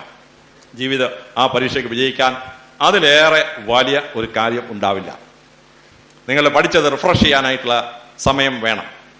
പിന്നെ എല്ലാ വിഷയങ്ങളുടെയും സംഗ്രഹം പോയിന്റ് വൈസ് അടുക്കിയിട്ടുള്ള പുസ്തകങ്ങൾ ഈ ഭൂമിയിൽ അവൈലബിൾ ആണ്. ആ പോയിന്റ് വൈസ് അടുക്കിയിട്ടുള്ള പുസ്തകങ്ങൾ എവിടുന്നെങ്കിലും ഒപ്പിക്കാൻ പറ്റുന്നെങ്കിൽ വളരെ നല്ലത്. പിന്നെ CBSE ICSEയുടെയും 8ാം ക്ലാസ്സിലുള്ള കംപ്ലീറ്റ് സിലബസ് വീഡിയോ കാസറ്റ്സ് ആയി ഇപ്പോൾ മാർക്കറ്റിൽ ഇറങ്ങിയിട്ടുണ്ട്. വീഡിയോ കാസറ്റ് സെറ്ററിന്റെ ഗ്രൂപ്പാണ് അത് പബ്ലിഷ് ചെയ്തിട്ടുള്ളത്. UGCയുടെ കൺട്രി വൈഡ് ക്ലാസ് റൂം അത് CDs ആയി മാർക്കറ്റിൽ ഇറക്കിയിട്ടുണ്ട്. തിരുവനന്തപുരത്ത് ആയുർവേദ കോളേജ് ജംഗ്ഷനുള്ള പ്രഭൂസ് ബുക്ക് സ്റ്റാൾ അവിടെ എല്ലാ പരീക്ഷകൾക്കുള്ള CDs അവൈലബിൾ ആണ്. അങ്ങനെയുള്ള CD നിങ്ങൾക്ക് പ്രൊവൈഡ് ചെയ്യാൻ പറ്റുകയാണെങ്കിൽ നിങ്ങൾ വായിച്ച് കണ്ണും കൈയും ഒക്കെ തളരുമ്പോൾ ഈ CD അങ്ങോട്ട് ഫിറ്റ് ചെയ്ത് കൊടുക്കുക. എന്നിട്ട് ചുമ്മാ കസേര ഇരുന്ന് ആ ക്ലാസ് ഇങ്ങനെ നടക്കുന്നത്, ഇന്ത്യയിലെ ഏറ്റവും ബെസ്റ്റ് സാർ ക്ലാസ് എടുക്കുക, ആ ക്ലാസ് ഇങ്ങനെ സശ്രദ്ധം വീക്ഷിച്ചുകൊണ്ടിരുന്നാൽ നിങ്ങൾക്ക് ആ പരീക്ഷയുടെ തലേ ദിവസം കംപ്ലീറ്റ് വിഷയം റിഫ്രഷ് ചെയ്തെടുക്കാൻ പറ്റും. പിന്നെ നിങ്ങൾ പഠിക്കുന്ന വിഷയത്തിലും പരീക്ഷ എഴുതുന്ന വിഷയത്തിലും ഇപ്പോൾ ഇന്റർനെറ്റിനകത്ത് നോളജ് സെർച്ച് എന്ന് പറഞ്ഞൊരു സാധനമാണ്. നിങ്ങൾ ഏതെങ്കിലും വിഷയത്തെപ്പറ്റി കൂടുതൽ അറിവ് വേണമെങ്കിൽ അത് സെർച്ച് ചെയ്ത് കഴിഞ്ഞാൽ അതിനെപ്പറ്റിയുള്ള ക്ലാസ്സുകൾ നെറ്റിനകത്ത് കമ്പ്യൂട്ടറിൽ കാണിക്കും. അപ്പോൾ ആ ക്ലാസ്സുകൾ പരീക്ഷയുടെ ഒരാഴ്ചയ്ക്ക് മുമ്പോ 4 ദിവസം മുമ്പോ കാണാൻ പറ്റിയാൽ നിങ്ങൾക്ക് ആ വിഷയത്തെപ്പറ്റി നിങ്ങളുടെ ക്ലാസ്സിലുള്ള ഒരു കുട്ടിയും എഴുതാത്ത പോയിന്റുകൾ അവതരിപ്പിക്കാനുള്ള കഴിവുണ്ടാവും. ഇങ്ങനെയൊക്കെയുള്ള പരിപാടികളുണ്ട്. പിന്നെ സിഡിൽ എന്നൊരു സാധനമുണ്ട്. അതിനകത്ത് നിങ്ങൾ പഠിക്കുന്ന ടെക്സ്റ്റ് ബുക്കോ നോൺ ഡീറ്റെയിൽഡ് ബുക്കോ അതിന്റെ സമ്മറി അവതരിപ്പിക്കാൻ പറഞ്ഞാൽ വിശ്വപ്രസിദ്ധനായ ഒരു ചിന്തകൻ അതിന്റെ സമ്മറി സിഡിലിൽ നിങ്ങളെ കാണിക്കും. അത് വളരെ നല്ലതാണ് പരീക്ഷയ്ക്ക് മുമ്പ് പഠിക്കാൻ. ഇങ്ങനെയൊക്കെയുള്ള മോഡേണൈസ്ഡ് എക്യുപ്മെന്റ്സ് ഉപയോഗിക്കാൻ പറ്റിയാൽ വളരെ നല്ലതാണ്. ഇനി എൻ്റെ 3ാം ഭാഗം ജീവിത വിജയം എന്ന് പറയുന്നതാണ്. നിങ്ങൾ പാസ്സാകാൻ പോകുന്ന പരീക്ഷ ജീവിതത്തിന്റെ വിജയത്തിന്റെ ഒരു പടി മാത്രമാണ്. ജീവിതത്തിൽ ഏറ്റവും കൂടുതൽ വിജയം വരിച്ച 20,000 മഹാന്മാരുടെ ജീവചരിത്രം എടുത്ത് മഗ്രോ-ഹിൽ കമ്പനി ഒരു പുസ്തകം എഴുതി, എൻസൈക്ലോപീഡിയ ഓഫ് ബയോഗ്രഫീസ്. 20,000 പേജുള്ള പുസ്തകമാണ്. എന്നിട്ട് ഇവർ ഓരോരുത്തരും മഹാന്മാരായത് എങ്ങനെ എന്ന് വിശദമായ ഒരു പഠനം നടത്തി 200ഓളം ശാസ്ത്രജ്ഞന്മാരും ചരിത്രകാരന്മാരും ചിന്തകന്മാരും ഒക്കെ. എന്നിട്ട് അവരൊരു പുസ്തകം പബ്ലിഷ് ചെയ്തു, what constitute greatness, what constitute success. ജീവിത വിജയം എങ്ങനെ ഉണ്ടാവണം? അവർ പറയുന്നു 4 ഗുണങ്ങൾ ഒരു വ്യക്തിയിൽ ഉണ്ടാവുമ്പോഴാണ് ജീവിത വിജയം ഉറപ്പാവുക. അതിലാദ്യത്തെ ഗുണമെന്ന് പറയുന്നത് അംബീഷനാണ്. ജീവിതത്തിൽ വിജയം വരിച്ച ആളുകളൊക്കെ വളരെ ചെറുപ്രായത്തിൽ തന്നെ ഒരു അംബീഷൻ ഫിക്സ് ചെയ്തിട്ടുള്ളവരാണ്, ലക്ഷ്യബോധമുള്ളവരാണ്. 17 വയസ്സുള്ള എബ്രഹാം ലിങ്കനെ കെൻഡക്കി പട്ടണം കാണാൻ വരികയാണ്. അവിടെ അടിമകളെ ചാട്ടവാറ് കൊണ്ട് അടിച്ച് അവരുടെ വില നിശ്ചയിക്കുകയാണ്. അത് കണ്ട എബ്രഹാം ലിങ്കൻ പറഞ്ഞു, എന്നെങ്കിലും ഇത് നിർത്താൻ പറ്റിയാൽ ഞാൻ നിർത്തിയിരിക്കും. 43 വർഷത്തിന് ശേഷം ലിങ്കൻ പ്രസിഡന്റായി. ലിങ്കന് അടിമത്വം നിർത്തി എന്നുള്ളതാണ്. അപ്പോൾ ഈ അംബീഷൻ ഫിക്സ് ചെയ്ത് കഴിഞ്ഞാൽ അത് വളരെ സ്റ്റേൺ ആയിരിക്കണം. അതാണ് ഷേക്സ്പിയർ അദ്ദേഹത്തിന്റെ ജൂലിയസ് സീസർ എന്ന നാടകത്തിൽ പറയുന്നത്, ambition shall be made of sterner stuff. Ambition ഇട്ട് കഴിഞ്ഞാൽ ഉറച്ച തീരുമാനമായിരിക്കണം.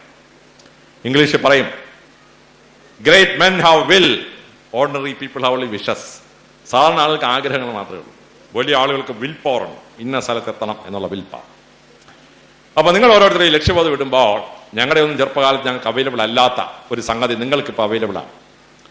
ഭൂമിയിൽ ഒരു മനുഷ്യനെ ദൈവം സൃഷ്ടിക്കുമ്പോൾ മിനിമം 3 രംഗങ്ങളിൽ വിജയിക്കാനുള്ള കഴിവ് ആ മനുഷ്യന് കൊടുത്തിരിക്കും. ഇപ്പോൾ ആപ്റ്റിറ്റ്യൂഡ് ടെസ്റ്റ് എന്നൊരു ടെസ്റ്റ് ഉണ്ട്. ഒരു 500 രൂപ കൊടുത്ത ടെസ്റ്റിന് വിധേയമായാൽ ആ 3 മണിക്കൂർ കഴിയുമ്പോൾ കമ്പ്യൂട്ടർ പറയും ദൈവം നിങ്ങൾക്ക് വിജയിക്കാൻ തന്ന 3 മേഖലകൾ ഏതൊക്കെയാണ് എന്ന്.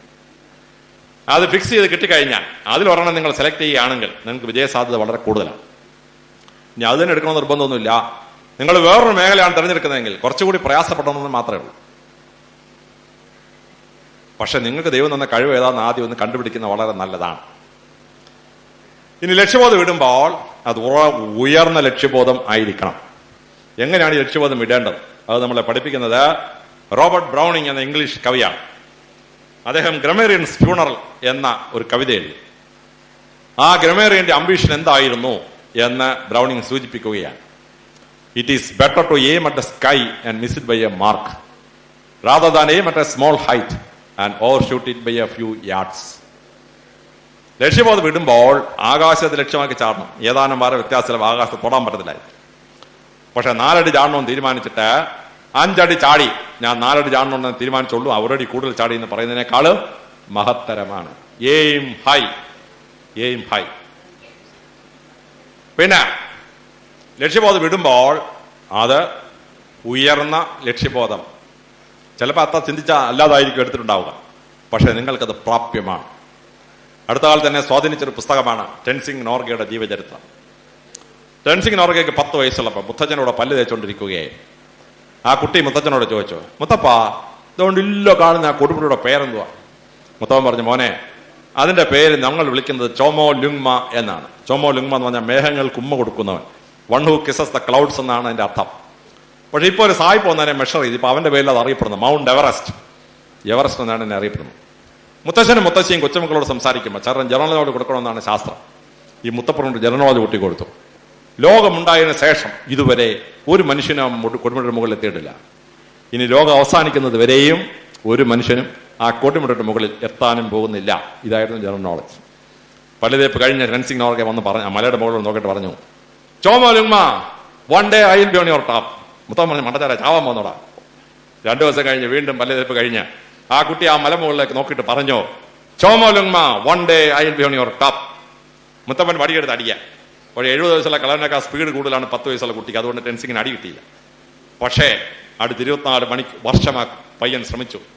അവസാനം 34-ാമത്തെ വയസ്സിൽ 1953 ഹിലാരിയോടൊപ്പം ആ ടെൻസിംഗ് നോർഗെ എവറസ്റ്റ് കൊടുമുടിയുടെ മുകളിൽ എത്തി.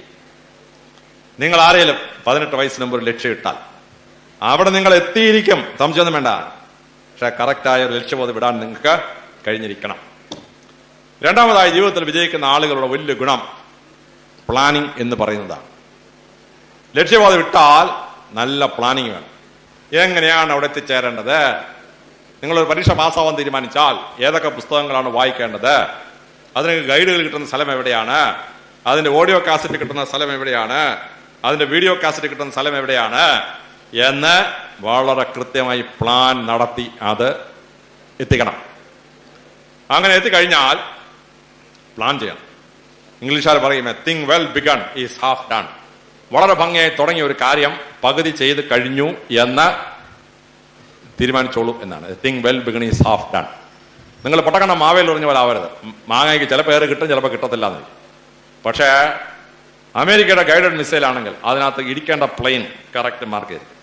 ആ പ്ലെയിനിൽ ഇടിച്ചല്ലാതെ ആ ഗൈഡഡ് മിസൈൽ യാത്ര അവസാനിപ്പിക്കാതെ നിങ്ങൾ അമേരിക്കയുടെ ഗൈഡഡ് മിസൈൽ പോലെ ഇട്ട ലക്ഷ്യബോധത്തിലേക്ക് അഭംഗുരം പോകാനായി തയ്യാറെടുക്കണം. മൂന്നാമതായി ജീവിതത്തിൽ വിജയം വരിക്കുന്ന ആളുകൾക്ക് ഒരു ഗുണമുണ്ട്, the ability to work hard. ജീവിതത്തിൽ വിജയം വരിച്ച ആളുകൾക്ക് സെക്കൻഡ് സാറ്റർഡേയും സൺഡേയും മൺഡേയുമായി യാതൊരു വ്യത്യാസമില്ല.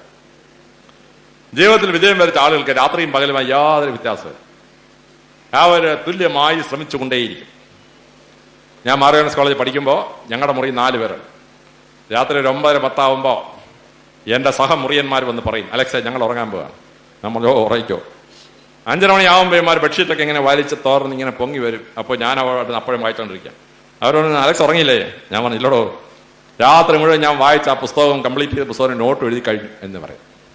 എത്രയോ ഉറക്കമുളച്ച രാത്രികൾ, ഹൺഡ്രഡ്സ് ഓഫ് സ്ലീപ്ലെസ് നൈറ്റ്സ്. അങ്ങനെ പഠിച്ചതുകൊണ്ടാണ് ഞാൻ ഈ നിലയിലെത്തിയത്. അല്ലാതെ കഠിനാധ്വാനം ചെയ്യാതെ ഒരു രക്ഷയില്ല.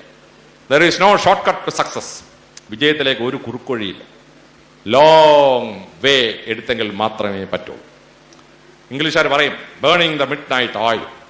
രാത്രിയോടെ അന്ന് ഇലക്ട്രിസിറ്റി ഒന്നുമില്ല, എണ്ണ തിരി കത്തിച്ചു വെച്ചിരുന്ന് പഠിച്ചേ പറ്റും. Burning the mid night oil. നമ്മുടെ സ്കൂളുകളിൽ സാർമാർ ഒരു കവിത പഠിപ്പിക്കും. The heights that great men reached and kept are not attained by sudden flight.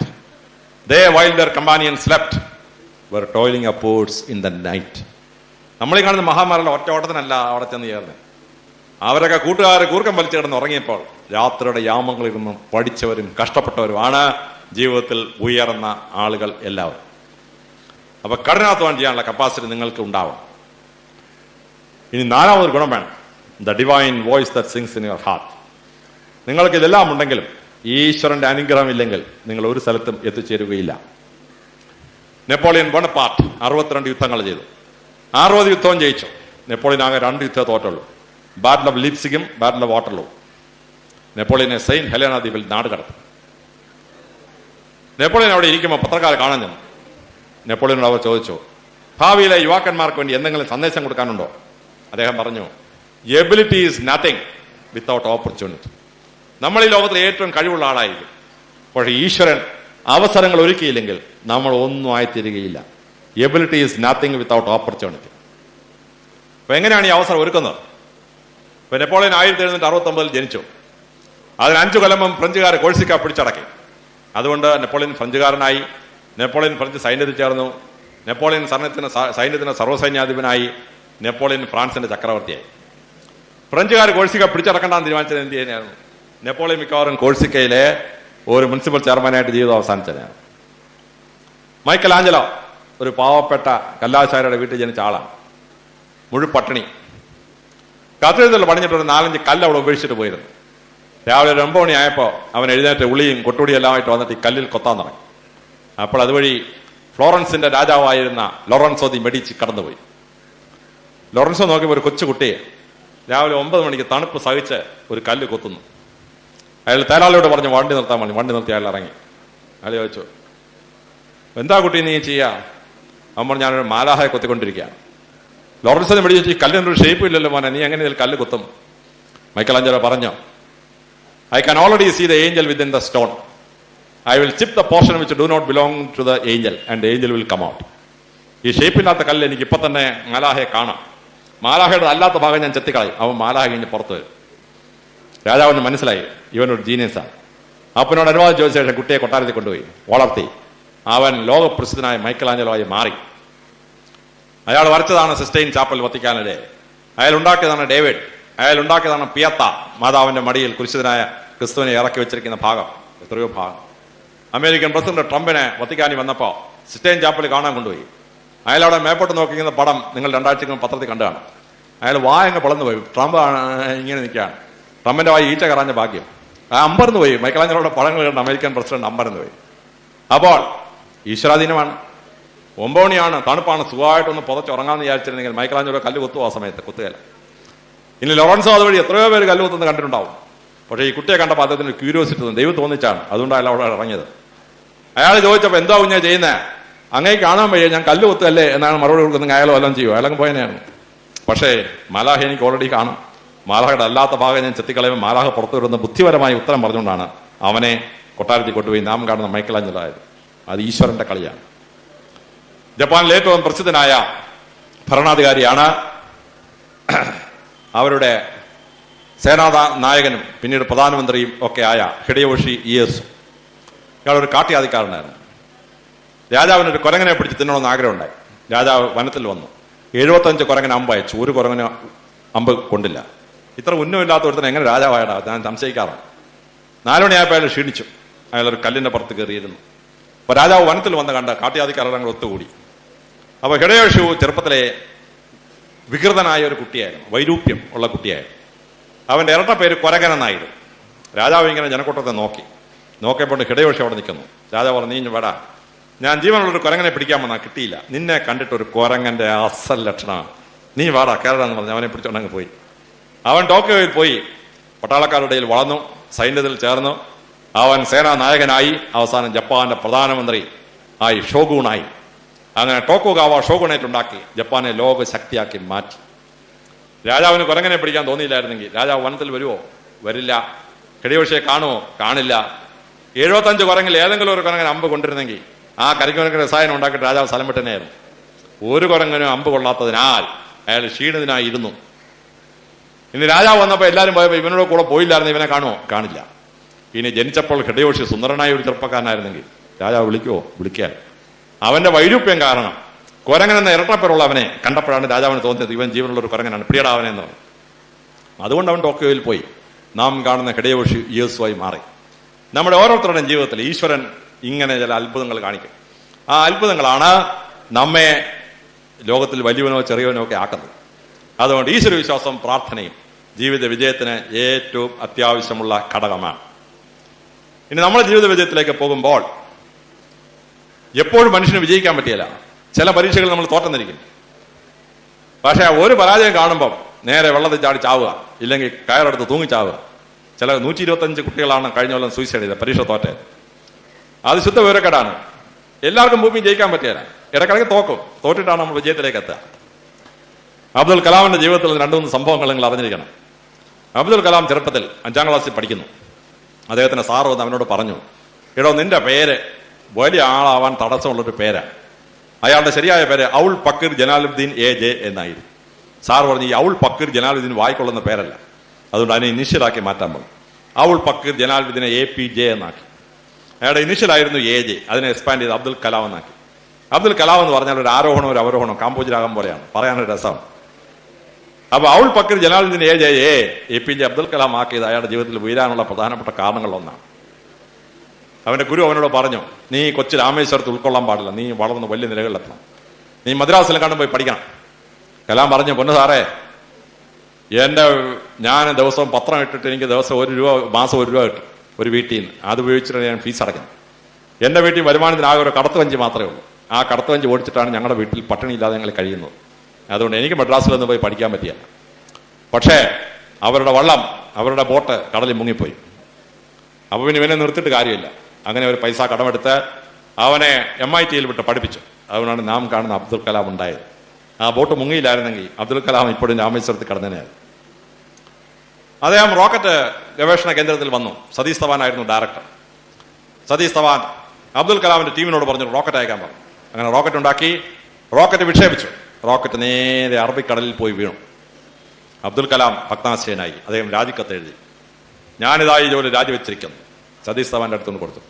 Satheesh Dhawan പറഞ്ഞു, കലാമെ, നമ്മൾ എത്രയോ റോക്കറ്റ് കടലിൽ കളഞ്ഞിരിക്കുന്നു, ഇനി എത്രയാണ് നമ്മൾ കടലിൽ കളയാൻ പോകുന്നു, ഇതിന് നീ എന്തിനാണ് രാജിവെക്കുന്നത്? അദ്ദേഹം രാജിക്കത്ത് കീറി വേസ്റ്റ് ബാസ്കറ്റിൽ അടുത്ത റോക്കറ്റ് അയക്കാൻ പറഞ്ഞു. അടുത്ത റോക്കറ്റ് നേരെ ശൂന്യാകാശത്തിൽ പോയി. സതീഷ് ധവാൻ പത്രസമ്മേളനം വിളിച്ച് പറഞ്ഞു, ഈ വിജയത്തിന്റെ ശില്പി എന്റെ കീഴിൽ ജോലി ചെയ്യുന്ന APJ അബ്ദുൽ കലാം എന്നൊരു എഞ്ചിനീയറാണ്. അന്നാണ് നമ്മൾ ആദ്യമായി അബ്ദുൽ കലാമിന്റെ പേര് കേട്ടത്. നേരെ മറിച്ച് ആ രാജിക്കത്ത് സതീഷ് ധവാൻ അക്സെപ്റ്റ് ചെയ്തിരുന്നെങ്കിൽ അബ്ദുൽ കലാം നമ്മൾ കേൾക്കുമോ? കേൾക്കുകയില്ല. ഈ സംഭവം വിവരിച്ച ശേഷം അബ്ദുൽ കലാം പറയുന്നു, ഫെയിൽ എന്നൊരു വാക്കില്ല. ഫെയിൽ എന്ന വാക്കിന്റെ അർത്ഥം പരാജയം എന്നല്ല. ഫസ്റ്റ് അറ്റംപ്റ്റ് ഇൻ ലേണിംഗ് എന്നാണ് ഫെയിലിന്റെ ഫുൾ ഫോം. ഫെയിൽ എന്ന് വെച്ചാൽ പരാജയമല്ല. ഫസ്റ്റ് അറ്റംപ്റ്റ് ഇൻ ലേണിംഗ് എന്ന 4 വാക്കിന്റെ ആദ്യ അക്ഷരമാണ് ഫെയിൽ. അബ്ദുൽ കലാം കേന്ദ്ര ഗവൺമെന്റ് പ്രപ്പോസൽ അയച്ചു DRDA ഉണ്ടാക്കാൻ, defence research and development agency. ആ പ്രപ്പോസൽ കേന്ദ്ര ഗവൺമെന്റ് റിജക്ട് ചെയ്തു. അബ്ദുൽ കലാം 3 ദിവസം ഉറങ്ങിയില്ല. ഭ്രാന്തനെ പോലെ അങ്ങോട്ടും ഇങ്ങോട്ടും മുറിയിൽ നടക്കുക, ഓഫീസിൽ പോകുന്നില്ല, ഉറങ്ങാൻ പറ്റുന്നില്ല. കൂട്ടുകാർ പറഞ്ഞു, നീ എന്തിനാണ് ഇങ്ങനെ നടന്ന് വട്ടമടിക്കുന്നത്? കേന്ദ്ര ഗവൺമെന്റ് 4 ഒബ്ജക്ഷൻ പറഞ്ഞു. നീ ആ ഒബ്ജക്ഷൻ ക്ലിയർ ചെയ്ത പ്രപ്പോസൽ വീണ്ടും അയക്കാൻ പറഞ്ഞു. അബ്ദുൽ കലാം 4 ഒബ്ജക്ഷൻ ക്ലിയർ ചെയ്ത പ്രപ്പോസൽ വീണ്ടും അയച്ചു. ആ പ്രപ്പോസൽ ഡൽഹിയിൽ ചെന്നു ഇന്ദിരാഗാന്ധി കണ്ടു. ഇന്ദിരാഗാന്ധി സതീഷ് ധവാനെ വിളിച്ച് പറഞ്ഞു, ഈ എഞ്ചിനീയറെ എന്റെ അടുത്തോട്ടൊന്ന് അയക്കുക. സതീഷ് ധവാൻ കലാമിനെ വിളിച്ച് പറഞ്ഞു, നിന്നെ കാണാൻ പ്രധാനമന്ത്രി ആഗ്രഹിക്കുന്നു, പോയി ഇന്ദിരാഗാന്ധിയെ കാണാൻ പറഞ്ഞു. സതീഷ് ധവാനോട് കലാം പറഞ്ഞു, സാറേ, എനിക്ക് കോട്ടില്ല, എനിക്ക് 5 പീസ് സൂട്ടില്ല, എനിക്കൊരു ഷൂസ് ഇല്ല സാറേ, ഞാൻ പൊട്ടിപ്പൊളഞ്ഞ ചപ്പൽ ഉപയോഗിച്ചാണ് നടക്കുന്നത്, ഇതും കൊണ്ട് എങ്ങനെ ഞാൻ പ്രധാനമന്ത്രിയെ കാണും? സതീഷ് ധവാൻ കലാമിനോട് പറഞ്ഞു, you are sufficiently dressed with your success. നിന്റെ വിജയം നിനക്ക് ആവശ്യത്തിന് വേഷം തന്നിട്ടുണ്ട്, നീ പെട്ടെന്ന് പോയി കാണാൻ പോകും. കലാം അവിടെ ചെന്നു. ഇന്ദിരാഗാന്ധി എഴുന്നേറ്റ് ഷെയ്ക്കാൻ കൊടുത്തിട്ട് പറഞ്ഞു, you are appointed as the first director of DRDA. കലാമിന്റെ ഉയർച്ചയുടെ പടവുകൾ അവിടെയാണ് വരുന്നത്. കലാം പറയുന്നു, എൻഡ് എന്നൊരു വാക്കില്ല, അവസാനം എന്നൊരു വാക്കില്ല, ഒന്നിനും അവസാനമില്ല. END എന്ന് പറഞ്ഞാൽ എഫർട്ട് നെവർ ഡൈസ് എന്ന 3 വാക്കിന്റെ ആദ്യ അക്ഷരമാണ് എൻഡ്. Nothing is ending. നിങ്ങൾ ശ്രമിച്ചുകൊണ്ടിരുന്ന വിജയം നിങ്ങളുടെ അടുത്ത് എത്തിയിരിക്കും. കലാം പറയുന്നു നോ എന്നൊരു വാക്കില്ല, നെക്സ്റ്റ് ഓപ്പർച്യൂണിറ്റി എന്നാണ് നോയുടെ ഫുൾ ഫോം. കലാം തരുന്ന 24 ഫുൾ ഫോം ഉണ്ട്. 3 ഞാൻ ഈ വിഷയവുമായി ബന്ധപ്പെട്ട് നിങ്ങളെ ഓർമ്മിപ്പിച്ചാണ്. പരാജയം വരുമ്പോൾ ഭക്താശരാവരുത്.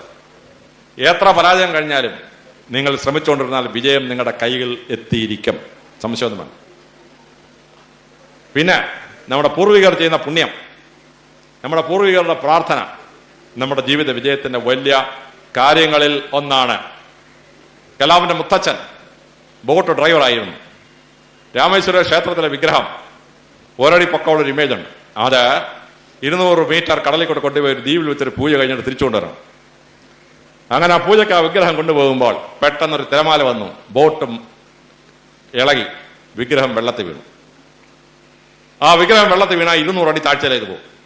അന്നത്തെ ടെക്നോളജി വെച്ച് ഒരിക്കലും ആ വിഗ്രഹം പൊക്കാൻ നോക്കിയില്ല. ഇപ്പൊ പറ്റും, അന്ന് പറ്റിയല്ല.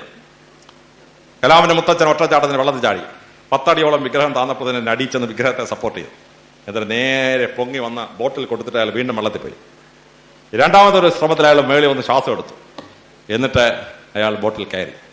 ആ പൂജാരി പറഞ്ഞു, ഈ ദേവന്റെ വിഗ്രഹം താഴെ വീണിട്ട് ഒരൊറ്റ ഹിന്ദുവും ചാടിയില്ല. നീ ഒരു മുസ്ലിമാണ്, പക്ഷെ നീ നിന്റെ ജീവൻ പണയപ്പെടുത്തി രാമേശ്വരത്തെ വിഗ്രഹത്തെ രക്ഷിച്ചു.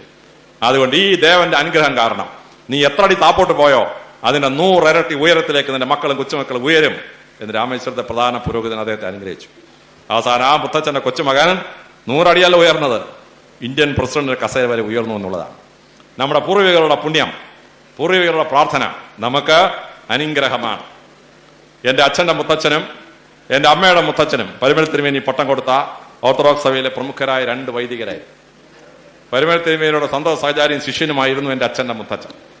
അപ്പൊ തിരുമേനിയുടെ അനുഗ്രഹം തലമുറ കടന്നു വന്നപ്പോഴാണ് ഞങ്ങൾക്കൊക്കെ ജീവിതത്തിൽ ഉയരാൻ പറ്റിയത്.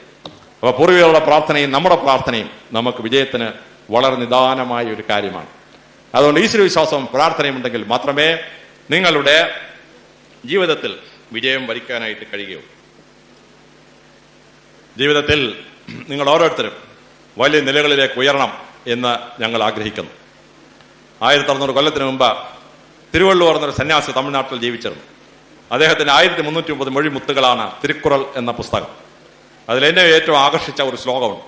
ഒരാൾ വന്ന് തിരുവള്ളുവരോട് ചോദിച്ചു, ഭൂമിയിൽ മനുഷ്യന് ലോകത്തിലേക്ക് വലിയ സന്തോഷം അനുഭവിക്കുന്നത് എപ്പോഴാണ്? തിരുവള്ളുവർ പറഞ്ഞു, ലോകത്തിലെ ഏറ്റവും വലിയ സന്തോഷം അമ്മമാർക്ക് ദൈവം റിസർവ് ചെയ്തിരിക്കുന്ന സന്തോഷമാണ്. ഒരമ്മ ഒരു കുഞ്ഞിനെ ഗർഭം ധരിച്ച് 10 മാസം ചുമന്നുകൊണ്ട് നടന്ന് വേദനയോടുകൂടി പ്രസവിച്ച് കുട്ടിയെ വളർത്തി വലിയ ആളാക്കി നാട്ടുകാർക്ക് അഭിമാന ഭാജനമായ കുഞ്ഞ് റോഡിൽ നടന്നു പോകുമ്പോൾ നാട്ടുകാർ ചോദിക്കുന്നു, ഇതാരുടെ മകനാണ് മകളാണെന്ന് ചോദിക്കുമ്പോൾ ഇന്ന സ്ത്രീയുടെ മകനാണ് മകളാണ് എന്ന് നാട്ടുകാർ അഭിമാനപൂർവ്വം പറയുന്നത് കേൾക്കുന്ന ഒരു അമ്മയ്ക്കുണ്ടാകുന്ന സന്തോഷമാണ് ഭൂമിയിലെ ഏറ്റവും വലിയ സന്തോഷം. തിരുവള്ളുവർ പറഞ്ഞു, 10 മാസം ഗർഭം ചുമന്നുകൊണ്ട് നടന്ന കഷ്ടപ്പാടുകളും വേദനയോടുകൂടി രക്തമൊഴുക്കി ചെയ്ത പ്രസവവും കുട്ടി ഉണർന്ന് കരയുമ്പോൾ എത്രയോ രാത്രികൾ ഉറക്കമളച്ച കുഞ്ഞിനെ സംരക്ഷിച്ച് ഉറക്കമളച്ച രാത്രികളുടെ കഷ്ടപ്പാടുകളും കുട്ടിയുടെ മലമൂത്ര വിസർജനങ്ങളൊക്കെ എടുത്ത് കുട്ടിയെ വളർത്തി വലുതാക്കിയ കഷ്ടപ്പാടുകളും ഒക്കെ ഒരമ്മ 1 സെക്കൻഡ് കൊണ്ട് മറക്കുകയും ലോകത്തിലെ ഏറ്റവും വലിയ സന്തോഷത്തിൽ അമ്മ എത്തിച്ചേരുകയും ചെയ്യും. രണ്ടാമത്തെ വലിയ സന്തോഷം ഗുരുക്കന്മാർക്കുള്ളതാണ്. ഒരു ഗുരു ഒരു ശിഷ്യനെ അല്ലെങ്കിൽ ശിഷ്യയെ വളർത്തി വലുതാക്കി പണ്ഡിതനാക്കി നാട്ടുകാർക്ക് അഭിമാന പാചനമാക്കുന്ന റോഡിൽ നടന്നു പോകുമ്പോൾ ഇതാരുടെ ശിഷ്യനാണെന്ന് ചോദിക്കുമ്പോൾ ഇന്ന ഗുരുവിന്റെ ശിഷ്യനാണ് ശിഷ്യയാണെന്ന് നാട്ടുകാർ അഭിമാനപൂർവ്വം പറയുന്നത് കേൾക്കുന്ന ഗുരുവിനുണ്ടാകുന്ന സന്തോഷമാണ് ഭൂമിയിലെ രണ്ടാമത്തെ ഏറ്റവും വലിയ സന്തോഷം. ഇന്ന് മലങ്കര സഭയുടെ പല ഭാഗത്തുനിന്ന് ഇവിടെ എത്തിയിരിക്കുന്ന നിങ്ങളേവരും ഇത്തവണത്തെ പരീക്ഷയിൽ വലിയ വിജയം വരിച്ച് ജീവിതത്തിലെ പരീക്ഷകളിലൊക്കെ വിജയം വരിച്ച് ജീവിതത്തിൽ വലിയ നിലകളിലെത്തുമ്പോൾ നിങ്ങളെപ്പറ്റി ഈ നാട് അഭിമാനം കൊള്ളുമ്പോൾ അത് കണ്ട് അത് കേട്ട് ലോകത്തിലെ ഏറ്റവും വലിയ സന്തോഷം നിങ്ങളുടെ അമ്മമാർ കൊടുക്കാൻ നിങ്ങൾക്ക് ഏവർക്കും ഭാഗ്യമുണ്ടാകട്ടെ എന്ന് പ്രാർത്ഥിക്കുന്നു. നിങ്ങൾ ഓരോരുത്തരും വളർന്ന ജീവിതത്തിൽ വലിയ നിലകളിലെത്തി നിങ്ങളെപ്പറ്റി പത്രങ്ങളും ടെലിവിഷനും റേഡിയോയും ഒക്കെ നിങ്ങളുടെ ബയോഡാറ്റ റിപ്പോർട്ട് ചെയ്യുമ്പോൾ നിങ്ങൾ ഇന്ന ഗുരുവിന്റെ ശിഷ്യരാണ്, ഇന്ന സ്കൂളിലെ ഓൾഡ് സ്റ്റുഡന്റ് ആണ് എന്നൊക്കെ പറയുന്നത് കേട്ട് നിങ്ങളെ പഠിപ്പിച്ച സാറന്മാർക്ക് ഭൂമിയിൽ രണ്ടാമത്തെ വലിയ സന്തോഷം കൊടുക്കാൻ നിങ്ങൾക്ക് ഏവർക്കും ഭാഗ്യമുണ്ടാകട്ടെ എന്ന് പ്രാർത്ഥിച്ചുകൊണ്ട് പരിശുദ്ധ പരമേശ്വര തിരുമേനിയുടെ മധ്യസ്ഥതയിൽ നിങ്ങൾക്ക് ഈ വരുന്ന പരീക്ഷയിൽ വലിയ വിജയമുണ്ടാവട്ടെ എന്നും റാങ്കും A+ ഒക്കെ നിങ്ങളുടെ കരങ്ങളിലേക്ക് എത്തട്ടെ എന്നും പ്രാർത്ഥിച്ചുകൊണ്ട് എൻ്റെ എളിയ വാക്കുകൾ ഞാൻ ഉപസംഹരിക്കുന്നു.